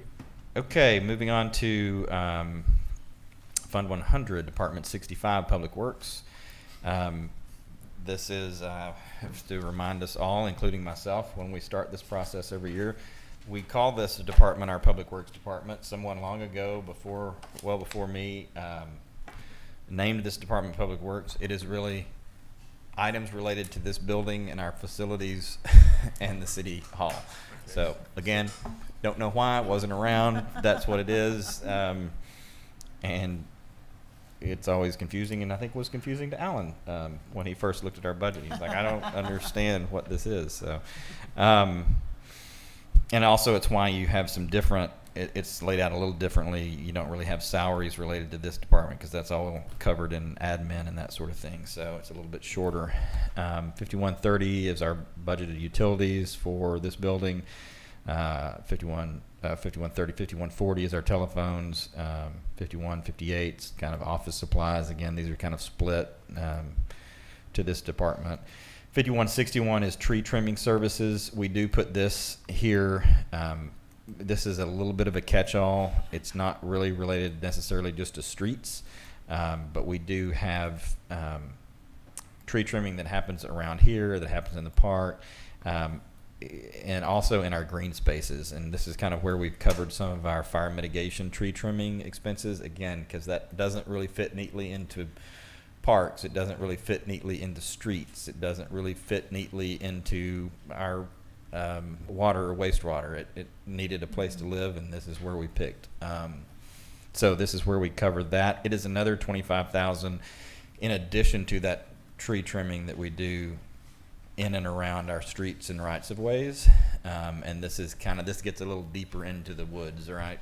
Correct. Out in the creeks where, we did a lot of cleaning up on, we've actually did some over on Edge Grove, did some over by Rockway, and there were some dead trees that were in there with the help of with staff and with a contractor. We were able to get, I don't recall the tonnage, but it was a lot of, dead trees that could be potential fuel for a wildfire. And a lot of times we'll combine this line item with our line item from the streets, and so we'll kind of, while we have that crew mobilized, we'll try to do kind of a larger project so they can hit some of these areas jointly while they're mobilized. And again, this was the reason it was 50 and now down to 25. We actually added some additional, by exceptional item last year. We added some additional here, and we knocked a lot out and got Yes, some sir. of our real problem areas taken care of. I would be open to putting additional dollars into this if that's something council wants to do. I'm not going to probably recommend it because I do think we combine this with the other 25. We can knock some stuff out over the course of the next year. If you wanted to do more, I wouldn't be opposed to it, and it would just let us get a little bit deeper into some of the green spaces and the dry creeks and that sort of thing. And there would still be plenty to do even afterward, but I'll kind of leave it to the will of the body in terms of if you want to stick with the 25, again, that'll keep us busy, but if you wanted to make us extremely busy, you can add more to it. It's just at your discretion and what you think the community would want to do on that. That gets us to 5258 Just a ACL. second. Yep. Did we get a new telephone system? A new telephone system? Yeah, the 5140. Oh, 5140. Are you looking at the increase? Yeah, well, 1,000, yeah, I'm just, Yeah, so I think what this was a classification issue. So sometimes we go through and I'll look at Able, but what it Well, we also had a duplicate charges from Digio. They also had postponed. yeah, some of that is some of that duplication is carried in some of these. And I think honestly, some of this, I don't know why we had it budgeted at $100. I think some of that was a classification issue where we were just having too much of it carried in one of the other departments. So we're just trying to kind of even it out for the other departments. okay. 5381 is animal control disposal. It's just kind of a, we usually take care of that on our own, but if we have to call somebody in, we've got that available to us. 5515 is building maintenance for the building. That's just basic stuff that we're all familiar with: pest control, air filters, HVAC maintenance, that sort of thing. I will note, and we'll talk more about it next month, I am going to bring an exceptional item for your consideration that will go into this department, which would be us to go ahead and budget for $100,000 to retain an architectural and design firm for building and construction purposes as we get ready to get serious about the next bond phase of redoing this building. Those dollars would eventually be recaptured through the bond proceeds once this council makes that draw on that debt service. We'll keep up with those dollars. Anyway, we'll talk more about it next month, but that is an exceptional item that I'll bring so that we can start making some moves on this building and the next phase of the bond. Okay, with that gets us to our fund number 200, which is our water fund. That completes our fund 100. Any questions on our general fund 100 on any of those departments? These next ones will go significantly faster. Well, with the exception of this one. We'll move on to our fund number 200, which is our water fund. This is a non-departmental, and again, this is one of our two enterprise funds, just meaning that this is a fund that actually generates revenue within and for the fund itself. You'll see all of the basics here, the salaries, and all of those items that are carried in our other funds, 5,000 through 550. That gets us down to our supplies and operational expenses. Again, all the basics you've seen elsewhere with printing and postage and travel and telephones. All of those items are essentially the same.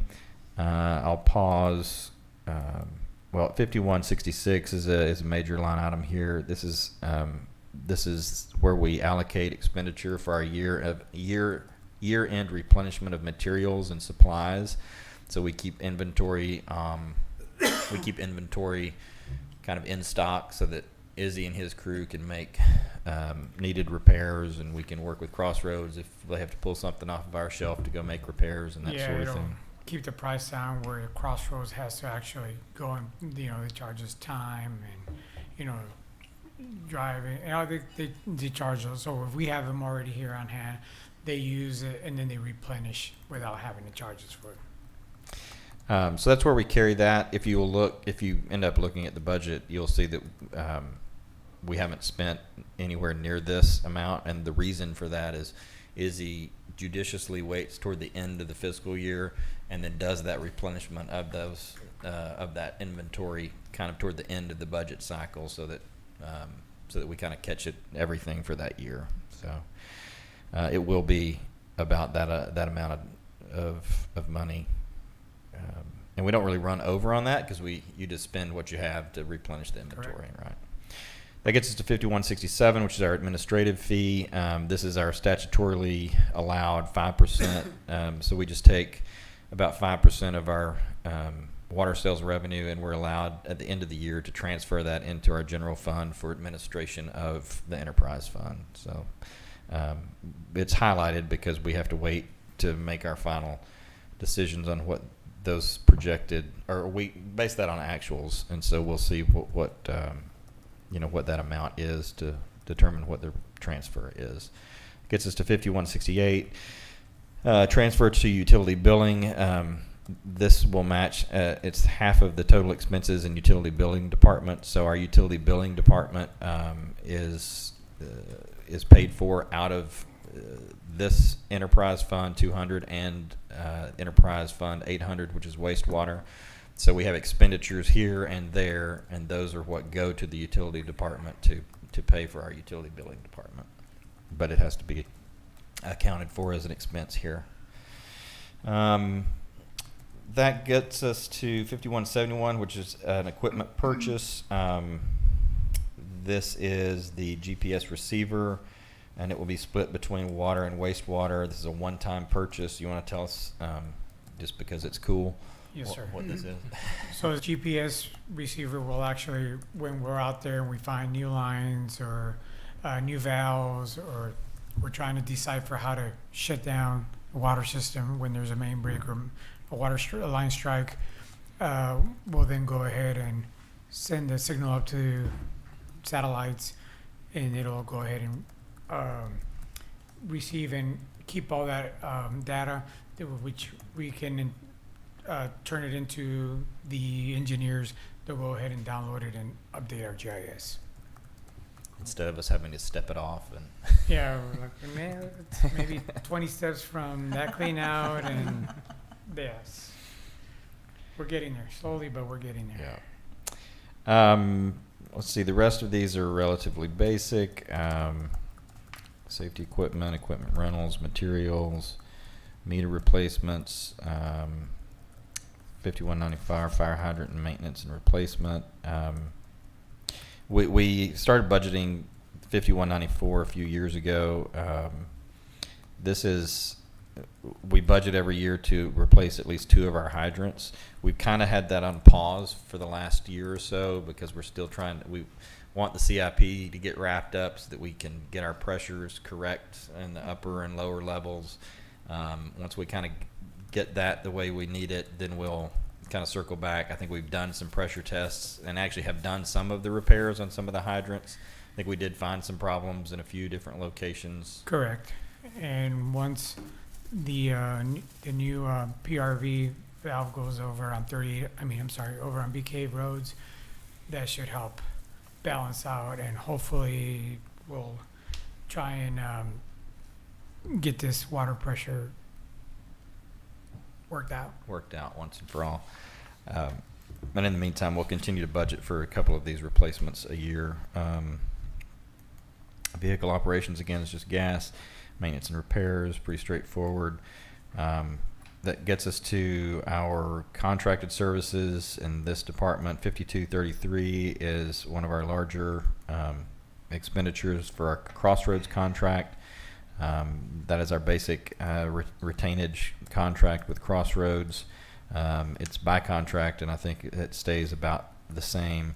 5234 is the second component of that, which is our Crossroads emergency and maintenance and operation repairs. This typically, it's run a little bit higher, and if you look at the budget, it's running hot this year because we've had so many recent issues with hitting water lines again. You probably saw your emails. One again was hit today. I will defend, and not to get off on this topic too much, but I'll defend the contractors on this to some extent. We have, and Izzy has done a really spectacular job the last several years of really trying to get our GIS system up to speed and get our water lines truly marked. We're doing a great job now on doing that. Obviously, we didn't know when we started the Google Fiber project that we were going to hit a water line every 10 minutes, and nor did they. And I think with the exception of only one, I think one of them was the quote unquote their fault, and everything else was really based on the lines not being deep enough, not being in the place that they were supposed to be. We always had them. We always called one. They were great about calling one call and having the lines marked, but if the line gets marked and they dig there and then they hit a line, that's not their fault. Correct. And we're trying to do better as a city to make sure all that's correctly noted on the maps, and so hopefully we won't have this type of problem in the future. But anyway, because there have been a number of issues, this line item has run higher than expected for this year, but we do believe that it will come back down to normal levels, if not below normal levels, going forward. And as we get better at that GIS and knowing exactly where everything is, that should continue to be mitigated over the next few years. So. Mr. Mayor? Yes, ma'am. Can are we keeping track of the lines that are improperly, not deep enough, et cetera, so that if they don't get replaced in this CIP project, we'll have a starting place for what needs to be done in the future? How many times have I asked you that question? I mean, I've got Johnny. He's, all my guys are fabulous, and I know what his specialties for every one of those. And Johnny's one of those guys that's meticulous. I mean, sometimes too detailed on stuff, but I've got him. We've got information that we're just gathering. So when we do meet again with the engineers, when we do that data dump, it's just going to be night and day compared to moving forward what we're going to have in our GIS. Okay. So the answer is yes, and I have stayed on them probably more so than Izzy would like on that point. Now, will it be, the issue too is that's a snapshot a lot of times. Like it was 8 inches under or 6 inches under asphalt in this spot. Is it 2 feet under asphalt, 30 feet away? Maybe, but we will at least know kind of on a periodic basis, like we know what the problem is in this location at this spot, and so we'll have copious notes, and then over time, we can piece that We'll get the puzzle. scope of it. It'll be better than what we have today for sure. Know what, Yeah, but yeah. have a priority on what we need to do. Yeah, and that's the flip side. I mean, yes, it has been a pain, and it has been unexpected, and we have had a lot of issues. The upside of that is that we've found out a lot about our system that we wouldn't have otherwise found out about with a project like this. So Yes, sir. It's not great. I know that everybody's heard a lot of grief about it, but it is nearly over, and we will be better off, not only with our Google Fiber service, but we'll be better off knowing what's underground when we are done with it. So, okay, that gets us to 5270, which is engineering services, again, we've been able to kind of reduce that in this department over the court, and a lot of those expenses are carried in that CIP piece anyway. 5271 is rate consulting services. Now that we're on our electronic meters, we're budgeting, and if you recall, council, we sort of alternate this 5,000 between water and wastewater every other year to at least have funds available to do a rate study, and we kind of carry it in one spot or the other because we don't do all of that we haven't typically done the rate study in both departments. We typically do like either a rate study on water or a rate study on wastewater, and so that was kind of on pause last year while we transitioned to the electronic meters, but the dollars are here available if we want to start that back up this next year. Then that gets us to 5280 that next highlighted. This is just our purchase of water from based on our audited actuals. This is just our our potable water purchase, and we'll come with a little bit more detail on that. We look at our 5-year averages for that, but typically we put it in at about 800,000. And then that kind of gets us down to 5326 is the next one worthy of note, which is the quarterly GIS mapping update. And this is split 50-50 between water and wastewater. This is where we carry the expenditure for the GIS data dump that Izzy was just talking about. So they have a quarterly meeting with that engineering firm that is managing and maintaining that GIS system for us. And this is where we cover that expense. And who does that? What firm does that? And that's what's the name of? I can't think of ME. It's the other engineering firm. WSB. Thank you. WSB. Yes. Sorry. Okay. That gets us to 5,300 and 5,350. Nothing huge there. A little bit of a decrease in the 5,350. Again, 5,414 computers. 5494 on page 2 is our vehicle financing debt service. Again, this is for our public works fleet vehicles. Spoiler alert, this is where Izzy will be asking for some additional vehicles and his exceptional items. This is where we cover or carry that debt service each year. Again, we went to this type of budgeting for these vehicles similar to the way we do our police department vehicles, where we just finance the whole fleet so that we can plan for it year to year. And then the last line item is 5496. This is the meter financing note debt service. This is our 5-year contract. I think we're in year 2 of our 5-year contract. This is where we're paying for all of the new electronic meters that were installed last year, and this is we know what that dollar amount is, and we'll just continue with that contracted dollar amount going forward. Izzy, I'll let you just give us a quick, and we do need to move quickly, but give us a quick teaser on the exceptional items that you'll be asking for that will be they'll be carried in a number of different departments. The 2 main departments being this department or this fund, which is our Fund 200, will also be carried in our wastewater fund, and then also will be split to some extent with our other departments that Izzy's in charge of, parks and streets and those sorts of things. But you want to just give us a teaser on what you're looking for in terms of exceptional items? Yeah, we're looking at acquiring a couple vehicles. One of our trucks is it's decommissioned. It's not working. We have another truck that's on order, but it hasn't arrived yet. And the other 2 that we have are getting older, and just to keep up with and try and maintain with that 5-year cycle of getting new vehicles, updating the vehicles. That's pretty much where we're at. Okay. More to come. More to come. Any other questions on our water fund for Izzy? Thank you, Izzy.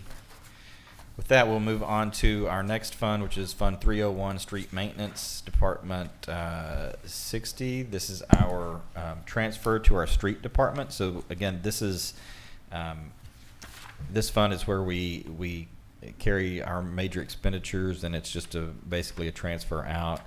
We match the expenditures here with our expenditures in our Fund 100, Department 30. And any budget overages by existing unexpected fund balance out of the street maintenance fund. These funds are limited by statute, and so the money goes in and it can only be spent on streets. It's pretty straightforward. As we get to revenues and as we look at our final budgets in the future budget work sessions, this is also where in this fund we have an unexpended balance, and so when we're pulling and allocating additional dollars into our Fund 100-30 for streets, it's out of this fund. You don't see the unexpended balance here, but Abel keeps up with that, and we'll share with you what those unexpended historic balances are, because there's some ample funds here that we can continue to move over into our streets fund. So any questions on Fund 301? That we'll move on to Fund 310. Actually, I'm just going to pull up 310, 320, and 330. Again, these guys kind of move in a pack. Pretty basic in all three of these funds. This is our court security fund, our court technology fund, and our court efficiency fund. We're required to carry all of these funds by statute. These funds are funded by fees on our citations. And we can only spend the dollars on certain things, and it's sort of we just kind of have to wait around until one of those items that we can spend money on happens to coincide with having enough money in the fund to do it. So the basic, the training, office security, transfer to court, Fund 310, we're budgeting $1625 for that fund this year. Moving on to 320, that's a total budgeted amount of $5,000 for this year. That's mainly for computer software and support. This is our court technology fund. Again, as we can, and we do have some balance in these funds. So as we have items that we can spend the dollars on for court technology and IT, we try to do it out of this fund as opposed to somewhere else. It's total of about $5,000 for 320. Moving on to Fund 330, which is our court efficiency fund, that no one is really sure what this means. I don't think Abel knows what it is. I don't think Kim knows. No one seems to know. Alan doesn't even know, and he said his last city asked the same sort of question, right? Absolutely. No one knows what court efficiency is, but we're all for it. But proper office supplies. Yeah, and we budget $100 for court efficiency. And we look forward to making that happen in 2026. Moving on to our next fund, which is our Fund 430. This is our debt service of our 2014 debt service. This just gives you, these are all very cut and dried. These are all on amortization schedules that lives with Abel. So if you have any questions, feel free to ask, and I will get him up here. But this is basically just us budgeting for those expenditures based on the amortization schedules that we have for this debt service for each one of these fund series. Debt series, rather. So for Fund 430, it's a total budget allocation of $200,800. That will move on to Fund 450, which is our debt service 2019. This is a portion of our former Fund 440 debt service, which is our 2012 Series B debt service. That was refinanced and now is carried in this fund, 450, and it's a total based on the amortization schedule of 711 and 450. Paying agent fees are all standard year to year. And this is an interest and sinking fund, which is why it's carried in 5207 and 5208. Any questions? Moving on to Fund 460. This is our debt service 2020. It's a total allocation of 315,000 and change. Yes, ma'am. Offhand, do you know, when does this, this will be paid off when? There's it's one an of- 8-year note, as I recall, so, I believe that's right. Abel, you may not know offhand. No, not okay. I mean, I can find out, let you know tomorrow, but no, I think I can find it. the life of these things are not, they're all different. Each of these bonds is different lives. Yes. But, I think, well, I don't want to start lying to you, but we're significantly into it. You're correct. So we can look and see. and my only point for raising that is, the debt service, the annual debt service for those tax notes, which are 8-year term, is $315,000 a year. We pay about the same amount for both tranches of bond funds that we're financing over 20 years. And so the point is that in 3 years or so, we can finance an additional 20-year bond without changing our tax rate for debt service. Because this, what we're paying today will fund those. Yeah. Would fund a new bond issue pretty handily.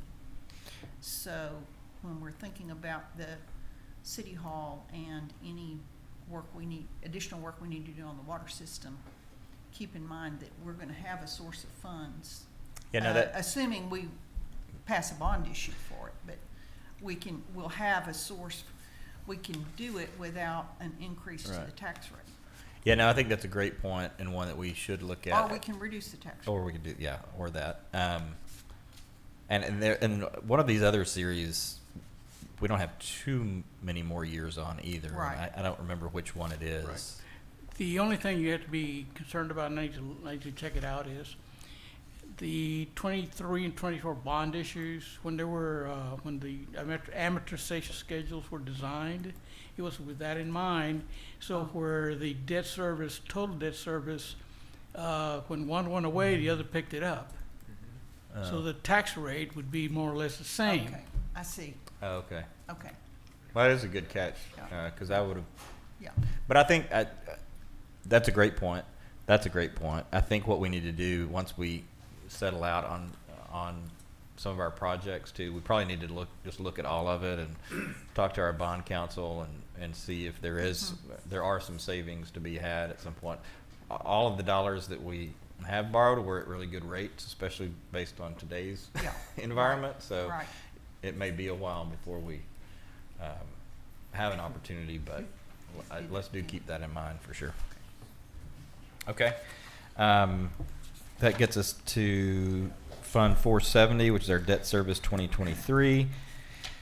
Again, with a total allocation for debt service of $233,575.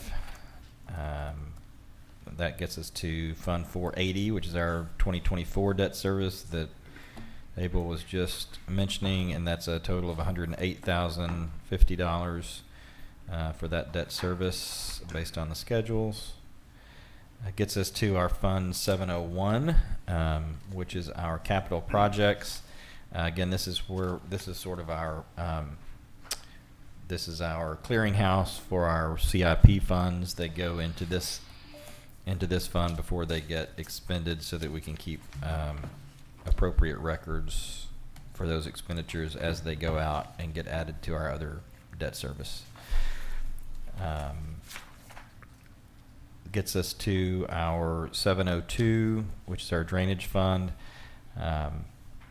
We have some work to do, and we're, I think, in the process of, by the time we come back next month, we'll have, all we had was overall numbers for the dollar amount spent on Nixon Pleasant and Hubbard Hatley. They were all clumped together in our invoices from AO, and so we're having them kind of break those out, and then by the time we come back, we'll have a better sense of exactly where we are on each one of those projects. And again, these are being spent out of the notes that we've issued several years ago that Councilmember Brown was just mentioning. So we'll have a better sense of exactly where we are on those budgeted for next month. Also in this one, 5270, this is where we carry our engineering services that's maintained pretty consistent over the last few years at 60,000. I think this is where we're carrying some of our engineering services for the Pleasant Nixon and Hubbard Hatley projects as well. Then we also have our MS4 expenditure, which is about 8,000, which is pretty consistent year in, year out for our TCEQ compliance requirements. And that gets us to our last fund of the evening, which is our fund number 800, our wastewater fund, non-departmental. Again, this is sort of the sister fund to our water fund. It is our other enterprise fund, which the revenues generated to this fund are required to be spent on these items within the fund. Got Izzy back up here to run through this with us. It's almost a mirror image of the water fund in most instances. You have your 5,000 through 550 for all of your basic line items, expenditures, nothing too out of the ordinary from what you've already seen previously in the evening. That gets us to supplies and operational expenses. Again, pretty basic items. 5130, I'll note it for the utilities. We carry a decent amount of expense, but this covers our lines to our lift stations, our gas service to our lift stations, kind of all of the utilities that are required to maintain the utility itself. And that has stayed pretty consistent over the last few years. 5163 is our grinder pump maintenance and replacement expenditure, which is at 35,000. Again, we've talked about that in the past. We'll continue to cover those expenses as we move forward based on policy decisions. That gets us to 5166, which is our maintenance and repairs for our lift stations. We have a significant decrease, and I think kudos goes to Izzy and his team for being able to find some savings here. We've taken over a lot of the maintenance and cleaning of the lift stations and the daily checks, and they continue to get their various certifications and licenses to be able to do that for us. And so I think I think I'm explaining the savings correctly. Is that right? Correct. The next item is the 5167, which is our administrative fee that we're allowed by statute at the end of the year to move over to our administrative department. Again, the cost is carried here. It's reflected in revenues for our general fund. 5168 is the same thing, transfer to utility billing. Again, the cost is carried here. The revenues are reflected in the revenue portions of our Fund 100. 5171 is the second half of the cost for the GPS receiver, which Izzy mentioned to you earlier. We carry some just contingency dollars in case we need to do some meter replacements throughout the year, which is maintained pretty basic. And typically we don't always spend those dollars. It just kind of depends. 5195 is vehicle operations. Again, that's gas. That gets us to our contracted services. We do have some larger expenditures here, mainly in 5218. I'll point out, and I may have to have Izzy and Alan refresh me. We had a long conversation about this. So we do carry, we plan for this $20,000 it's possible that we have to have a smoke test, but remind council, every 5 years, so we have to do visual inspections of all of our lines, Of our sewer line. of all of our sewer mains. lines. How often? Every 5 years, we have a permit through TCEQ that we need to show any abnormalities or any, if we have to report any issues that are going on or that are wrong with their wastewater collection system. And last year, I think it was last year, we actually bought some equipment for you to be able to do that testing. Correct.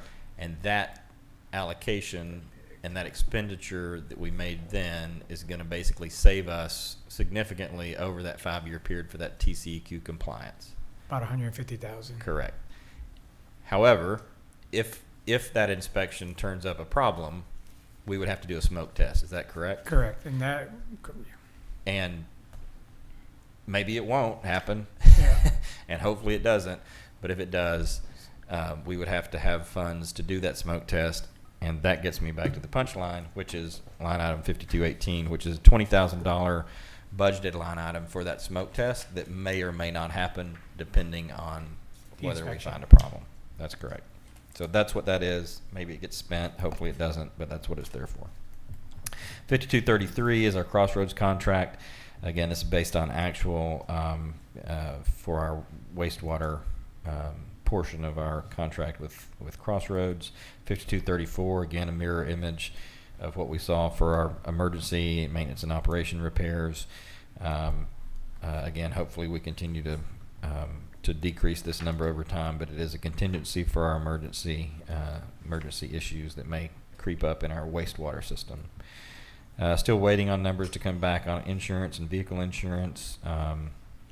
Engineering services, there aren't too many that are carried here in this fund. Again, the 5271 is the rate consulting services, not budgeting it here, budgeting it in the water department or water fund.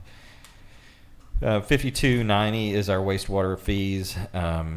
This is approximately $30,000 a month. Kind of depends on the rainfall, and it's a pass-through cost. You'll see this is where we carry the cost, but the revenues will be reflected in the revenues worksheets that we'll get to it in the next couple of worksheets or work sessions.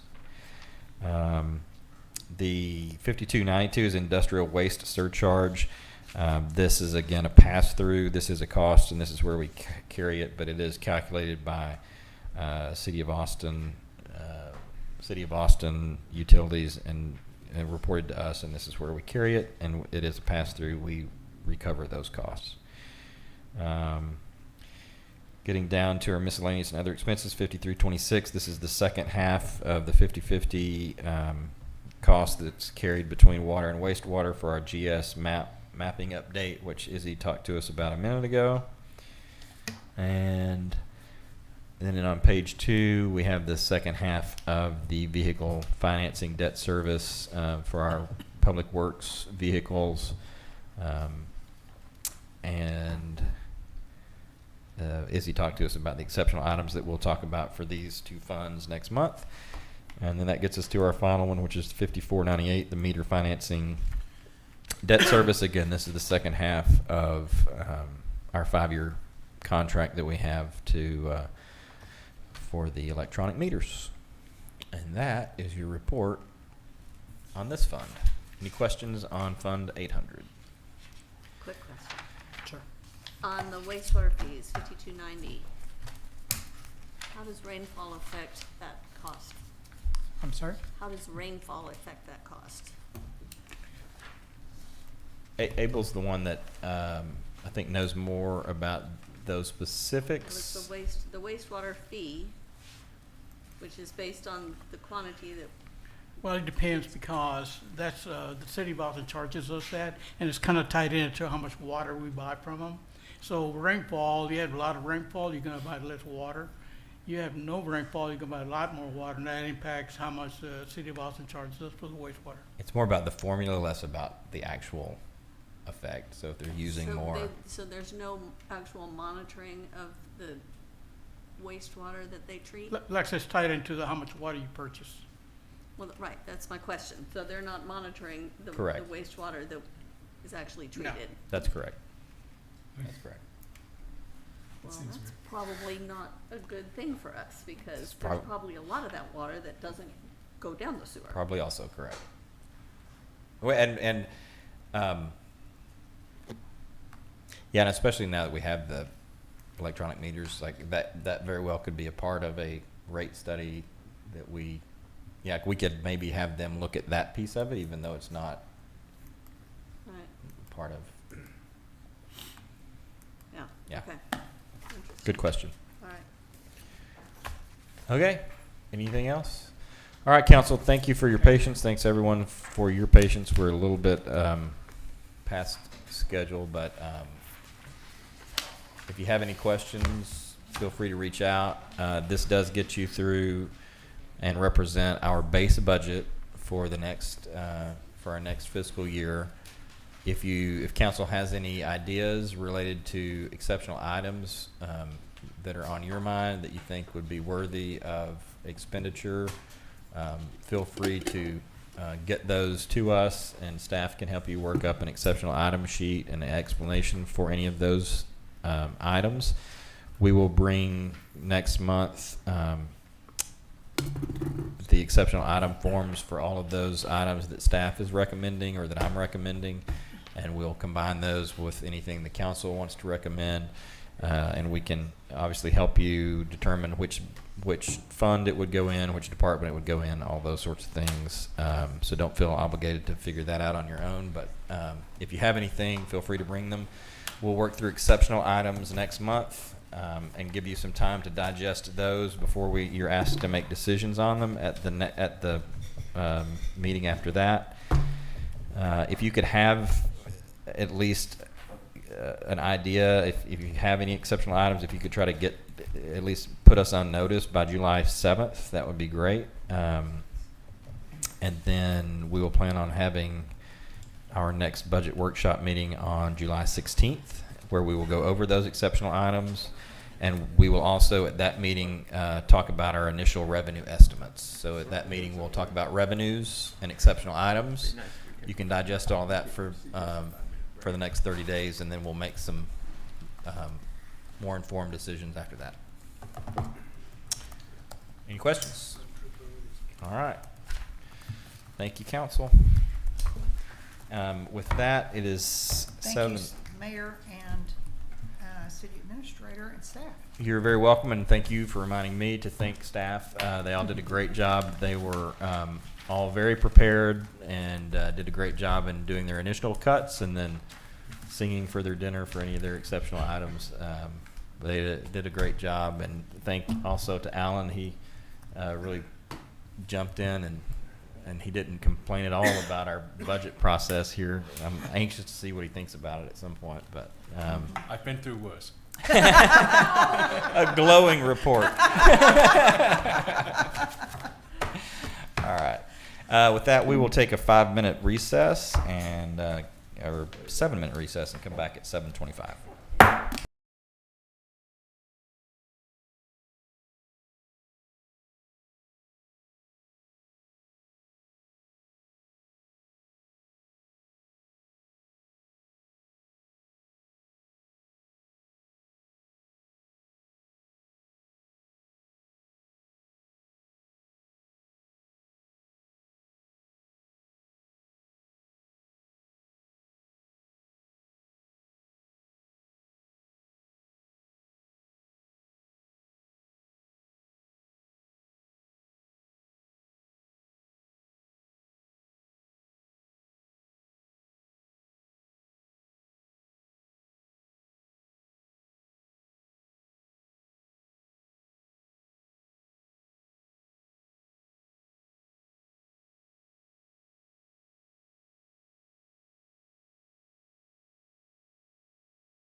The City Council will come back to order at 7:26 p.m.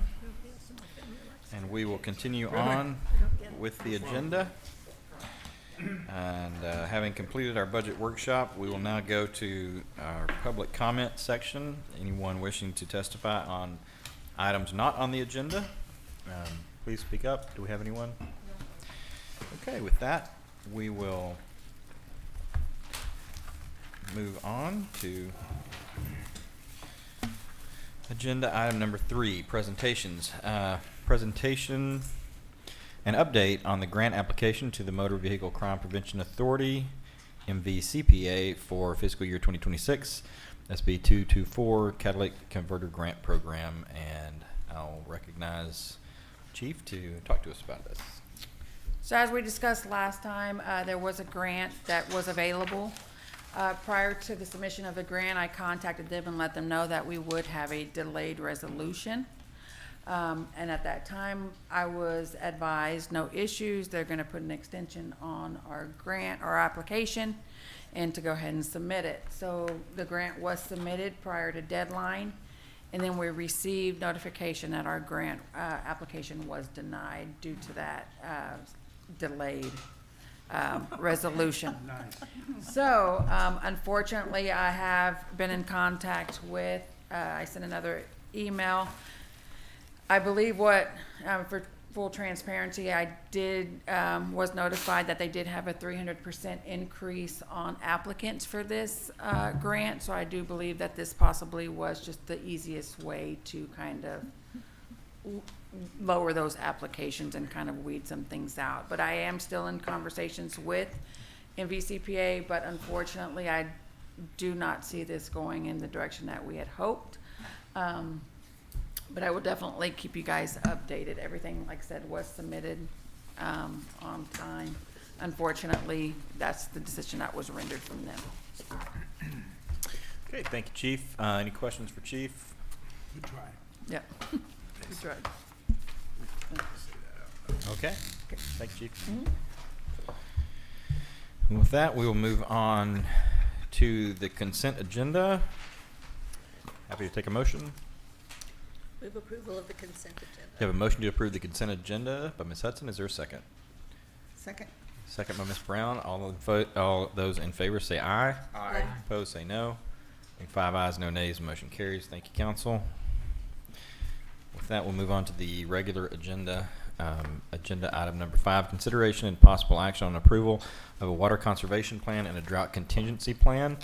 And I'll recognize Alan. Actually, hold on one second. Yeah, we'll stick with just this one for now. I'll recognize Alan and then Kay Freeze also, just to talk to you about this. We nearly put this on the consent agenda. It's meant to be a rather a rubber stamp kind of activity here, and it's really for us to just check some boxes on our application that we will consider under agenda item number 6. But with that, Alan, you want to open it up and recognize Kay Freeze to explain the issue? Yes, sir. So one of the projects that was left to me by the former city administrator was seeing through the purchase of raw water from the Lower Colorado River Authority as a safeguard against, at the moment, us just purchasing from Austin using its raw water allocation from the same authority.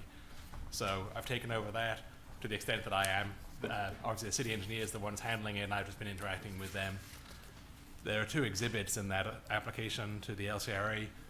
LCRA has some standardized kind of boilerplate exhibits for those, and they're the water conservation plan and the drought contingency plan. As you know, the city already has such plans on file, but they're several years old. So this is to update those plans so that they can be included as exhibits in that LCRA application, which is the next line item. And so I'll hand over to Greg here with Kay Freeze. Yeah, good evening, Mayor and Council. I think that's a pretty good intro. As Alan mentioned, these were, I think, the last adopted in 2010, I believe. We felt it would be a good time to update them. They follow the standard LCRA guidelines. I think they have some templates that we use for those, and we also use the old plans as kind of guidance and updated those based on recent ordinances and recent water use as well. So if you have any questions, we'd be happy to answer anything that y'all might have. So I did not go all the way through the conservation plan, but in the, no, I did the conservation plan, not the other one. There's a lot of stuff in here that still needs to be updated.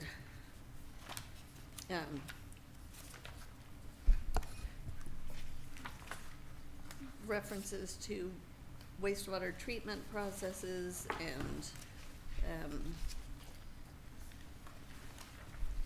building system capable of splitting up into multiple categories that we don't even have, and, I mean, there's a number of things in here that if we have to enforce this, it needs to be reflective of what we are actually gonna do, because if they come in and audit, we're not gonna have all the things that this says that we have and that we do.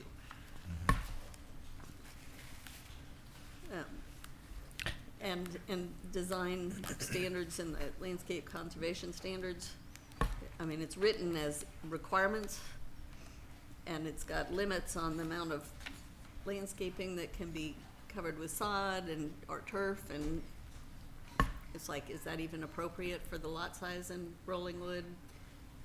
There's just, it's not quite a cookie cutter thing. So. Yeah, and that's the difficulty, and so one reason I wanted to visit with you all,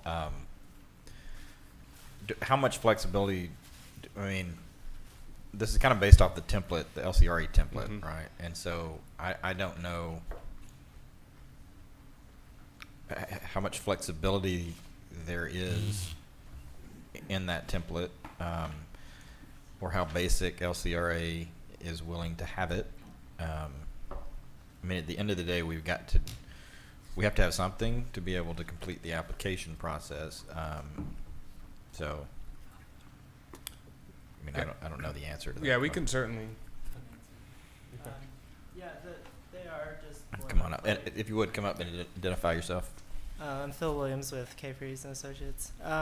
The templates are very boilerplate, and so they are very flexible. You don't even have to use the templates for the plans. We just use them to update and try to use similar information, but there's definitely some information that probably is not necessary in there. Yeah. Because my thought would be, because we do need to get this moving, it doesn't preclude us from making additional changes or policy decisions in the We future. have to turn it into LCRA, right? Yeah, and so I'm saying my thought would be, let's get it boiled down to the bare minimum that meets their requirement, doesn't preclude us from doing more or different, Right. or maybe not different, but more. But let's get it boiled down to just the basics, to be able to get the application approved, and then that still leaves maximum flexibility for council going forward.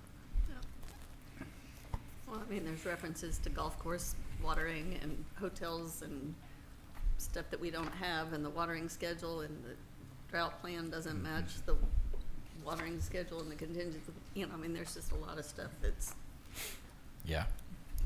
not consistent. Well, so Cape Freeze talked to us about what is our best way forward, and I can I'll give some thoughts on maybe a procedural way to proceed in a minute, but what do you think the best course of action would be to try to get the bare bones of what would be approved that still In terms of editing the Yeah. application? yeah Yeah, we could certainly go through that.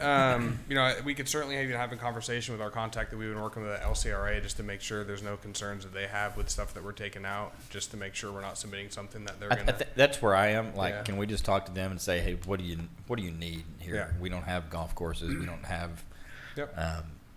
you know, what is the bare bones that you need to sign off on this to see from us? Because it may be something really basic, right? They may Yeah. just say, we just want to know that you have something, which is great. And that I'm gives sure us they have a rule on the minimum content of it. You would Right. think. or some Because if other I'm them and I'm juris- coming up with a template, I'm gonna put everything in the Yeah. kitchen sink in the template. Yeah, and it's then like a buffet, you can choose different things Right. out of it, maybe, we don't know. Right. But other jurisdictions have probably gone through this and cut it down to the minimum, and we can see what they've ended up with as an actual. So finished find out product. what on this buffet they really need. Okay. And make it the meat and the potatoes. And, Yeah, because like the triggering criteria for initiation and termination of drought responses, one of the items on each of these different stages is based on the treatment capacity for surface water, and we don't have any treatment capacity. So it's Right. like, so what do we base this on? Because that doesn't work for us. right. Can we still water our lawns once a week? Yes, I Okay. believe so, but Yes. Yes. weird restriction on Yeah. Well, Actually, twice a week unless it's a drought. Okay, oh yeah, but Depending, on the same day. depending on what stage we're in. Yes. Yeah. Yeah, and the drought contingency stages, those are like the standard, basically the bare minimum for LCRA. Some cities adopt more stringent. So I think those are saying that like there's one of those criteria need to occur. So if you don't have treatment, there's the water supply. So they talk about the combined storage of Lake Travis and Buchanan falls below certain levels. So that's when that would trigger. So. Right, right, but if we don't have treatment capacity, do we need to, I mean, you end up with a plan that's this long, and if only this much of it applies to you, then there's a lot of excess in there that you have to sift through Sure. and go, well, this is not a, so if we just take it out in the beginning, it's easier to understand what actually applies to us and what we have to enforce. Said the engineers to the lawyers, this one. yeah. It's cheaper and easier to leave a bunch of junk in an agreement than to try to clean out irrelevant things. Just generally, it's just, I understand your complaint with it. It's a legitimate critique Easier to of comply with if you know what you actually have to if comply with. somebody makes So- you comply with it. I don't know, I'm following the engineer's side on this one. Thank you. Yeah, I think you guys are outnumbered on the diet. Okay, so, because I would like to, we do need to get this in at some point. What is the easiest path forward? I mean, obviously, you'll have a conversation with LCRA. Let's try to get this boiled down to what it is that they need to see. I mean, I'm happy to, my sense is council probably wants to see it again. I mean, I'm happy to just act on the authority of the council to get it boiled down to the basics, but I'm not sure that that's what y'all would want to do. I'd be okay with that, and if I mean, as I say it, it doesn't sound like a great idea to me, because Okay. then I would, because then I'm going to end up putting something in here that everybody has a problem with. But time-wise, I mean, could we get that figured out in 30 days, and then? Yeah. Oh, yeah. Yeah, we can start reaching out. They'll probably close tomorrow, but reach out Friday or early first thing next week. Okay. Why don't we do this, council, if it works for you? Let's move forward with that. We'll try to get this boiled down and get a better sense of exactly what it is that LCRA needs to see, and then we'll bring that back next month to you. We'll take a closer look at it as well.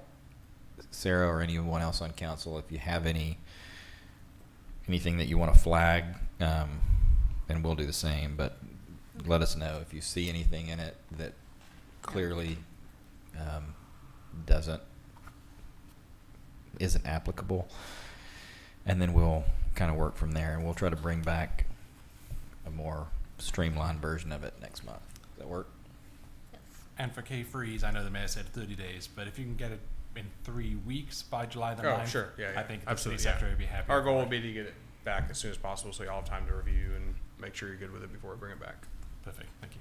And if you would, in concert with that, kind of, take a look at our codes. I mean, you're familiar with most of them, so let's just try to kind of align those Okay. better. Okay.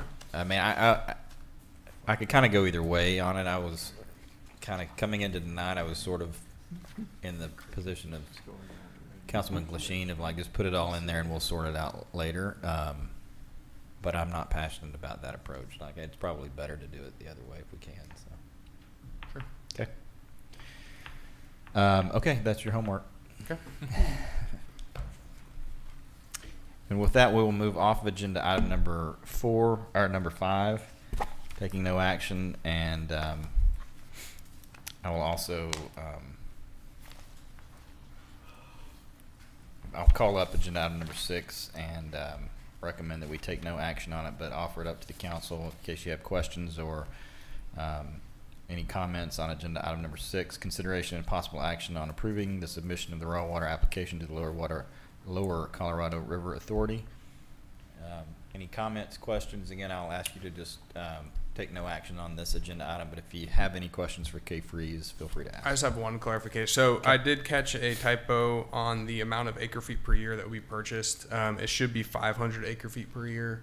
The 1,120 is the current contract with the City of Austin, but that's just your maximum per day that you can take. So we will get that fixed. Yeah, please get that fixed, Yep. because I think that could be instrumental in seeing success with this. In my conversations some time ago with LCRA, that seemed to be a very de minimis amount. And I don't know how far that de minimis, 500 de minimis, I don't Yeah. know if Yeah. the others. And would we be. selected the 500 just based on historical usage. So. Yeah, and a maximum is just Yeah. And gave some refresher buffer, for yeah. council, like, and that still gives us, we think, some room Mhm. for some growth and some commercial growth as well, right? Yep. Okay. So is that, a quick question, the table that's in there with all the water usage, is that used for anything anywhere? Or is that just something that has to be submitted as part of the application? Yeah, that's just something that has to be submitted. Okay, So- because there were 2 months in there that looked way, totally out of whack. Out of And I whack. think those were Yeah, we can take another look big at that. leaks, not leaks, freezes. Oh, You yeah. know, where that's the only thing that made sense, is like everybody's got their water running all the time because like in February, the highest usage on the whole thing was in February, like by a long shot. And Yeah. like, nobody's watering their yard in Right. February. Right. And you at know, least so- one of them was a leak, because upon my arrival, I had to submit a few years' worth of these types of reports to the Texas Water Development Board. And I had the same question for Veronica, and she said, yes, there was a very, very large leak that took a couple of hours to repair. So one of them is that, the other one probably is the water, everyone dripping their Yeah, taps. it's one is like a January and a February that are just, One of But them the may have, numbers absolutely are accurate, 'cause we triple checked them. Yeah, For yeah. the other one, I provided a K-freeze. one of them may have been that, the residential fire we had too, because we used I'm oh, sorry. yeah, I the don't remember residential when that fire. was. The Yeah, fire. Oh, yes. because we used a Yes. lot of water that day. Yeah. That's true. For reference, when we first selected the 500 acre feet, I think the 5-year average was about 439 acre feet per year for the city. So that 500 gave us some buffer. Yeah. Okay. Yes, ma'am. Do you have a feel for how these new contract prices compare to what we pay today? Is that a budget issue? It's- Is that a budget issue? I'll let And- you take that one. Well, yeah.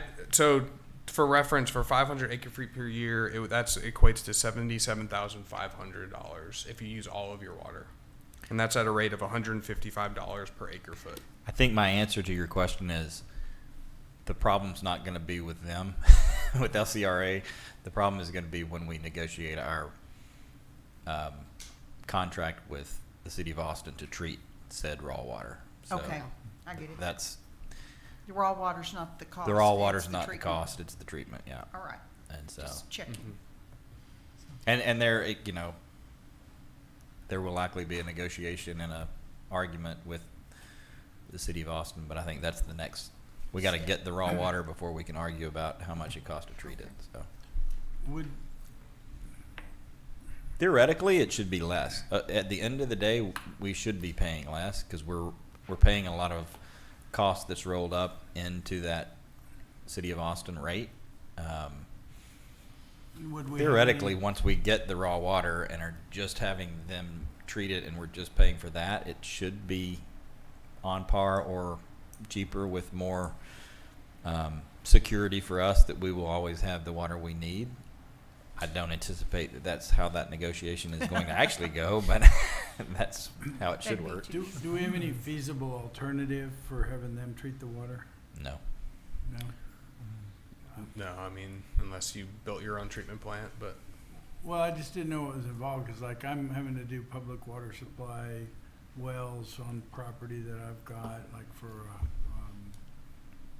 like a winery out on 290, for example, and, you know, having to deal with TCQ on that, and basically it's a chlorinator.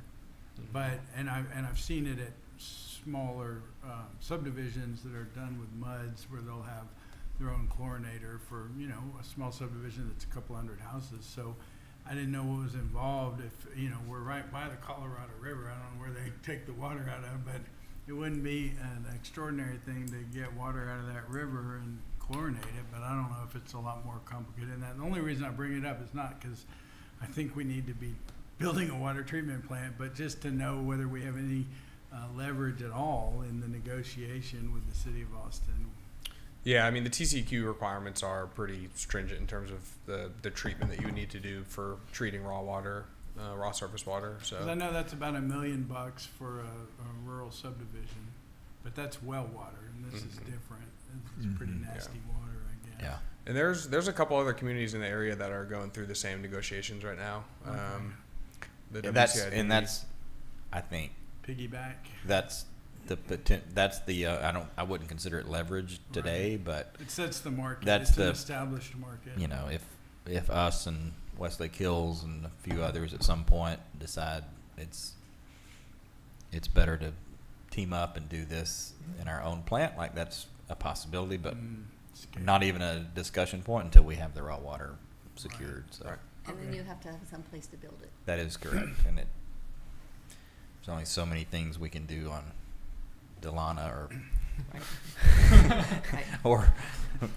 or behind my house. Yeah, exactly. So, Bury it under yeah. the ball fields, yeah. underground. Okay. Cool. Thank you. Any other questions, council? Alec, did we answer your? Yeah, We got. Okay. Cool. Yeah. If you have anything else, just let us know. All right, great. Thank you. We'll stay in touch on that. With that, we will move off of agenda item number 6, taking no action, and move on to agenda item number 7, discussion and update on the status of the new city hall. I think is this Council Member Glasheen's item? I'm happy to opine, but Yeah, I was just curious for an update, and also, I think it was a little more than 2 years ago, coming up on 3 years when I got elected, and there were. I can't hear you, I'm sorry. That's okay, I'm sorry. Shortly after I was elected, more than 2 years ago, there was a committee appointed that was gonna move forward with this project, and I didn't know what happened with that. I'm building a whole bunch of stuff now. Yeah. And so it's got me thinking Gotcha, about this yeah. project. the answer to that last piece is, for me, session happened, and so haven't done too much recently. But as I said in the budget workshop, I am going to bring you guys an exceptional item to consider next month to go ahead and put some dollars behind getting a firm retained in this new budget year. Again, those dollars are going to be we can recapture those dollars from the bonds, but we do need to go ahead and probably plan to budget that. That panel has done some good work, and we will dust that off over the course of the next few months and bring something for council to take a look at in terms of some broad kind of guardrails to consider as we get ready to move into that retaining some sort of design and architectural firm. I'll give you some things to think about as we get ready to consider some folks to hire for that. And to be honest with you, one of the things that's been in my mind, and one reason that in my mind it's been okay to kind of push this off in terms of timing, is because one of the first things that we will need to do after there's some sort of design on paper is we have to physically move all of our equipment and all of the things in our materials yard. We've got to make plans to move things out of the garage. Like, there's a lot of just physical clearing and cleaning that we have to do around here to get ready to push dirt on a project, and we don't have a place to do that. Where I think that we will end up doing it, because I've given it a lot of thought, it will be probably in that area that AO is staging their equipment and all of their materials for the current CIP bond projects. When they exit that area, they will, you know, they're already required when they exit to clean it all up and get it looking good again. And the benefit of them having been back there for a year and a half, 2 years, they've really compacted all of that. They've had to clear some things out to make room for their equipment and that sort of thing. There's, you know, some pad material back there now where they've had to put their equipment so that they can keep it out of the mud. So it will be well suited for us to move all of our equipment over there. We could also move it down to Delana, but as you know, we've had some, Chief can attest, we've had some issues around that Delana tract with some vagrancy and some homeless encampments and some theft of one of our buildings that's down there that has some storage in it, our small building for our lift station. So it's probably not ideal to put equipment and some of those sorts of things down on that track. I think we have a much better ability to kind of keep an eye on our materials and our equipment and stuff if it's up there off of Edge Grove. So anyway, point being, that's one of the first things that we will kind of logistically have to figure out when we get ready to do this next phase. And that wasn't anything that we could even begin to undertake until AO is getting toward their last phase of the CIP, which they are. Can I suggest a couple of things about that? Sure. First of all, from the day that you really engage an architectural firm and a landscape architect firm, which I want to talk about that more in a minute, it's going to be a year before you have plans that are buildable. And one thing you might consider, I'll just throw this out there as an idea, there's a whole bunch of houses for lease in this place that are going to be demoed, but they're going to be leased out for a year or two. And if we needed a place to move City Hall temporarily and put equipment in the backyard, I think you could rent one of these houses and, you know, operate out of it. That's an innovative approach, and I'm not opposed to it. It would work for the people. I'm not sure that neighbors I would would, be real happy with yes, the I will patio. not say that I'm endorsing any such idea until we know location and who and where and it who might the neighbors require are. fencing and stuff, but I just Yeah. thought, I mentioned it just to keep it in mind. You know, if you're looking at houses that you know are gonna be Yeah. vacant, you can look at them through that lens and Yeah. think about it. And even if it wasn't good for everything, it might be good for something, you know? Yeah, we can move heavy equipment over to Edge Grove. for Yeah, instance. but you could Right. run out of a garage or, you know, of a house for a lot of stuff. And also, I don't know where the city administration is gonna function while we do this project, but that's an idea. Yeah. And some of that phasing, those phasing ideas will be covered kind of in that initial document that you'll have. Yes, ma'am. I was on the building committee for St. David's Episcopal Church when they remodeled downtown, large downtown Episcopal Church. And the solution then was for staff, was to put 2 portable buildings in the parking lot. And staff operated in very small space, but it kept them all together and it kept, you know, it was the most cost-efficient solution at that time, or some combination of that, depending on what, Yeah. you know, it was staged according to the building plan with what portions of the building were going to be Right. demolished, whatever. So keep that in mind. Yeah, I Just think. suggest Yeah, that. I know. I think that's a good suggestion, and I suspect that something like that may be what we have to do. PD, obviously, seeing if she's staring at me over here because, yeah, PD, you know, obviously did that for what, nearly 2 years. Yeah. Yeah. So, yeah, something like that. If we had to move everyone into that kind of arrangement, it would take more space. I think we had you in one portable, Trailer. That's correct, we had a single. a single portable. Yeah, and so it would take 2. I remember that. Yeah. Yeah.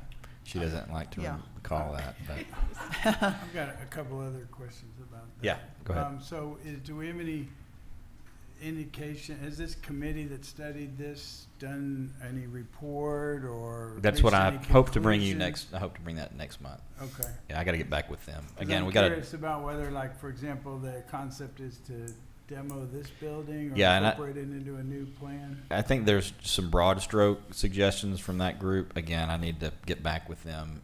It's been kind of on ice for the last several months, so let me get back with them before I overcommit. And I would just also suggest, you know, I've been doing a bunch of construction projects lately as a developer, mostly for the Llano Winery that I bought. We bought a winery on 290 and we're doubling the size of it. And I was in architectural meetings all day on that. And then we've got a 220 acre property on 290 that we're going to build out with a bunch of winery, you know, tasting room stuff and a subdivision. And we're building a 40 room hotel and a 10,000 square foot of retail and wine tasting room in Fredericksburg across the street from HEB. And I'm managing all of those projects with my development manager who works for me, who's a project manager. But I've just had a lot of recent experience in doing these projects. And one of the things that's been real impressive to me is how much good work the site planners do before the architects. And they really drive the design quite a bit. And I've got some really outstanding site planners that, you know, I could recommend if you guys were interested in talking to them, but they've just done such good work. We're also remodeling the winery in Lubbock and adding a new hospitality spaces there and a new warehouse. So they've done all those projects for me, and they do a lot of multifamily projects around here. But whether it's them or somebody else, a really good site planner is a great place to start.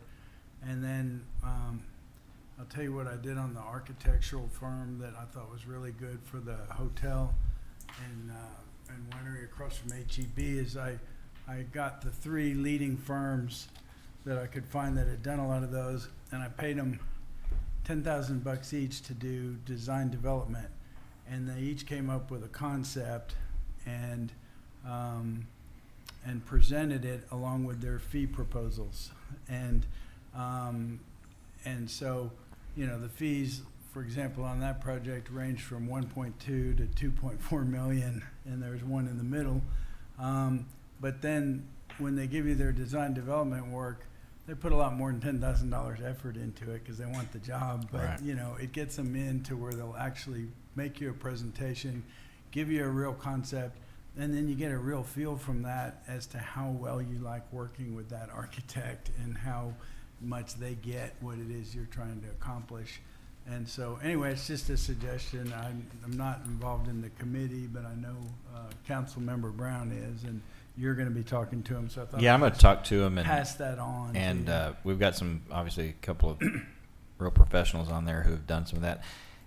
And we will need to visit with council and find out, you know, I like the idea that you bring forward. I don't know if that's something that's allowed under procurement statute for us. It may very well be. I don't know. But, you know, we'll look at that and look at the options. We'll ask, certainly, you know, like Duke and Alex, some of their suggestions on how they've seen, especially Duke has done some of those public type of projects. So, you know, they're not going to give you a recommendation on a specific firm, maybe a list of firms, but some of their input in that kind of executive summary or report to you guys will be what their recommendation is to do what you're Sure. some version of what you're describing to get somebody on board. And I know that is an outstanding group of experts that you've got on that committee, and so I'm not, you know, trying to like backseat drive on it or anything, but I was just curious because we hadn't heard anything about it in a while, so. Yep, we're about to start doing that, especially Okay. as we get to the final phase of AO. And we actually, Al and I just met with AO this week, and I think they are approaching at least kind of the end of some of their projects. I think it's the first time they've ever said, "Hey, we've got X, Y, and Z to do," and then once we get those done, we're going to have to move some of our, you know, they're running out of some work for some of their types of, you know, specialty crews, and so it's a good sign, and that they're getting close on some of that. So, Great. That's one point. Kevin, when are you going to bring some of that wine to Burlington? Well, we are working on, we're famous for our cheap sweet wine that you can get in the grocery store. Sweet Red is half what we sell. And I have to confess, I have not tasted Sweet Red yet. Because I'm scared to. Because it's not the kind of wine I like. So we are actually working on some real premium branding. And it's going to be the Pernod estate. Brett Pernod, who's kind of a famous Texas winemaker and owned the winery that we bought on 290, is managing the whole thing now. He's part owner, and we're going to name that line after him. So it's going to take us probably a year to make our new premium wine. I have some limited supplies of some top shelf stuff that we have in our tasting rooms that I will bring and share with this crew. I'm sure that's a good idea That- during the meeting. We might. I've been tempted. I've been tempted to bring my Nalgene or my water bottle up here full of wine, but I have not done it yet. All right, thank you for both of you for tying it back into the agenda item to some extent. But with that, we're a little off topic. All right, so stay tuned on the City Hall, and we will be having more discussions about that in the very near future. With that, we will move off of agenda item number 7 and move on to agenda item number 8, discussion and possible action on amending and removing the requirements for rainwater detention requirements in the Code of Ordinances. This is Mr. Glasheen's item, and I'll recognize Mr. Glasheen. And I just wanted to start a conversation on this, and really, I wanted to try to get educated more than anything else about these rainwater detention requirements, because I know that it comes out of the, well, I say I know. My understanding is that it comes out of the TCEQ's application of rules governing the Edwards Aquifer recharge zone, and this is, but it, but I guess my real, I haven't studied the statutes yet, and I was kind of hoping somebody understood it all well enough. I don't have to study the statutes or get a law clerk to give me a memo on it, which is what we could do. But I just wonder whether we really have to require everything we're requiring, because especially these rainwater storage tanks, they bother me because they're big, they take up a lot of property, they're expensive. A lot of, we've had issues with people burying them, and then that excavation has caused problems for the neighbors, and issues about whether they're going to be located in setbacks and where they go. And I have a suspicion, although I'm not an environmental engineer by any means, and I don't really know the correct answer to this question, but I do question whether those rainwater storage tanks really have very much utility or effectiveness, or if they're even required, particularly given the fact that I don't think there's any requirement that they be maintained or any way to ensure that they're being maintained and actually functioning. So if we could, and I know that these drainage plans can be somewhat onerous for people who are trying to build a house, and I would like to lighten that burden as much as we could within the regulatory framework.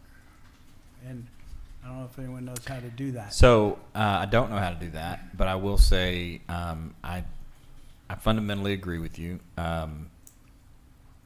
That said, we have tried to tackle this issue unsuccessfully on several occasions, and it is complex and complicated to some extent.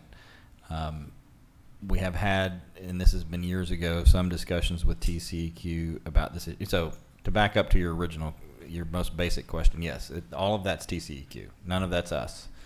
I have some issues. I have some problems with, I think it's largely an unfunded mandate for us to be required to enforce those, and I'm not confident, and I've argued with this engineer and the last engineer, as Nikki can attest, on how much of that should or does statutorily fall to us to enforce.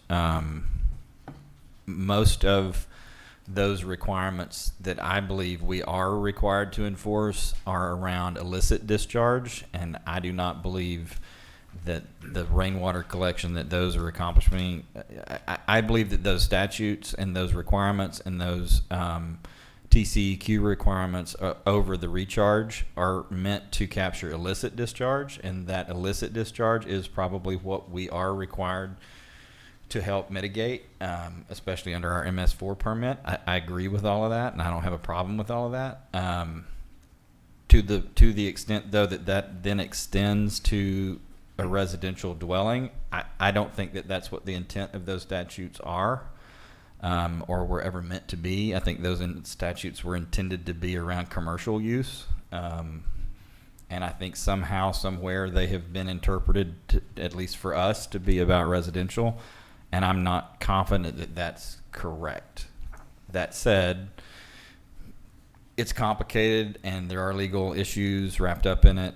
We have, from time to time, tried to tackle it, and we've not been successful. We can try to get to the bottom of that again with TCEQ. Some of the problem with TCEQ is we're small potatoes when it comes, and even on this issue, we're small potatoes. And yeah, they are charged with that, and they're charged with oversight of the recharge. It's easier for them to just say, yeah, you're required to do it. And for them to not dig into it doesn't really, it's no skin off of them to just kind of shrug it off and not give us any relief. But I wonder what, like, Dripping Springs is doing, or, The problem is some of those areas are not over the same recharge that we're over. Right. That's the issue, and so it is. We're at the western boundary. It is very specific to Edwards Aquifer. the specific portion of the recharge that we're over, and that's why it's, for lack of a better term, bracketed to just us and a few others. But again, is there some flexibility in that enforcement or in that regulatory oversight from TCEQ? I think there probably is, but getting their attention and getting them to look into it, we've had difficulty figuring out in the past. We can take another shot at it and maybe have legal look into it a little bit more and to try to get some more detail on it. But It definitely does apply to residential. I think it was probably more intended for subdivision development instead of individual homes. right. Mm-hmm. But the fact that we're already built out and we have so many that are going in, that are being redeveloped in a much bigger size than what was there before. And it's a water quality issue over the recharge zone is what they're trying to. Yeah, it's trying to definitely, address. and that's a great point in that, and one that gets lost over and over and over. It is a water quality issue. That rainwater collection is a water quality issue, not a water quantity issue. It is not about runoff. It is It's about the runoff, first but rinse it's off the about the roof. first It's the flush. sediment. It's about sediment it's control. about sediment control. I would argue that there's. I represent the Edwards Aquifer in San Antonio, not the one here, but they don't do any of this, and they're the most scientifically driven groundwater conservation district in the state of Texas, and they don't make people, and it's all karst topography in that recharge zone. And if there was a water quality issue that needed to be addressed in that water quality zone, they would be doing it, and they don't, the way we're doing it. And so I think that from a scientific basis, there's definitely something to be discussed. I think Sarah's probably right, and I think that's probably where the wires got crossed somewhere. If you read, and I haven't in years and years, but I did read that statute at one point, and if you look at it, I think you're right. The way I was reading it, I think I was reading it to be more applicable to commercial, but I could see how it would also be applicable to a large, development, residential development, when you're putting that initial infrastructure in and making sure that you have retainage ponds and making sure that you're doing those things. That makes sense, but it doesn't really translate to a track by track development, which is what we have. So What about getting council to look into give us opinion about whether, we have to apply all of that? Because it sounds like, based on your understanding, that there's a reasonable chance that we could take the position that we don't have to comply with all of that. And if we could get to that, there's a lot of value in that, I think, for people who want to build homes. I mean, it's a, Well, I think there's a reasonable position that we could take that we're not in charge of enforcing it. Like it's your rule, TCEQ. Like, if you want to enforce it, come enforce it. But we're not going to spend time, resources, manpower on We don't enforcing it. enforce it, we just make sure that they get what they need to from TCEQ. I think we enforce it. We don't enforce we, it to by an extent. withholding building permits. Yeah, we do until enforce they- it to an until extent. they show compliance. Yeah, we do to an extent. But I have a question here, and I don't understand whether or not the concern that you're addressing is limited to the TCEQ requirements or to the requirements of the our drainage criteria manual, because there's two different obligations there. Our drainage criteria manual addresses stormwater runoff in the sense of flooding. It is intended to decrease the amount of water that enters our streets and our drainage facilities and our natural drainways and our neighbors' yards. The TCEQ requirements are separate because, like Sarah says, they're intended to capture initial rainfall and limited to water quality, not to flooding issues. And if you look back at the 2020 K-Freeze report, and I have a little gift for everyone. I have copied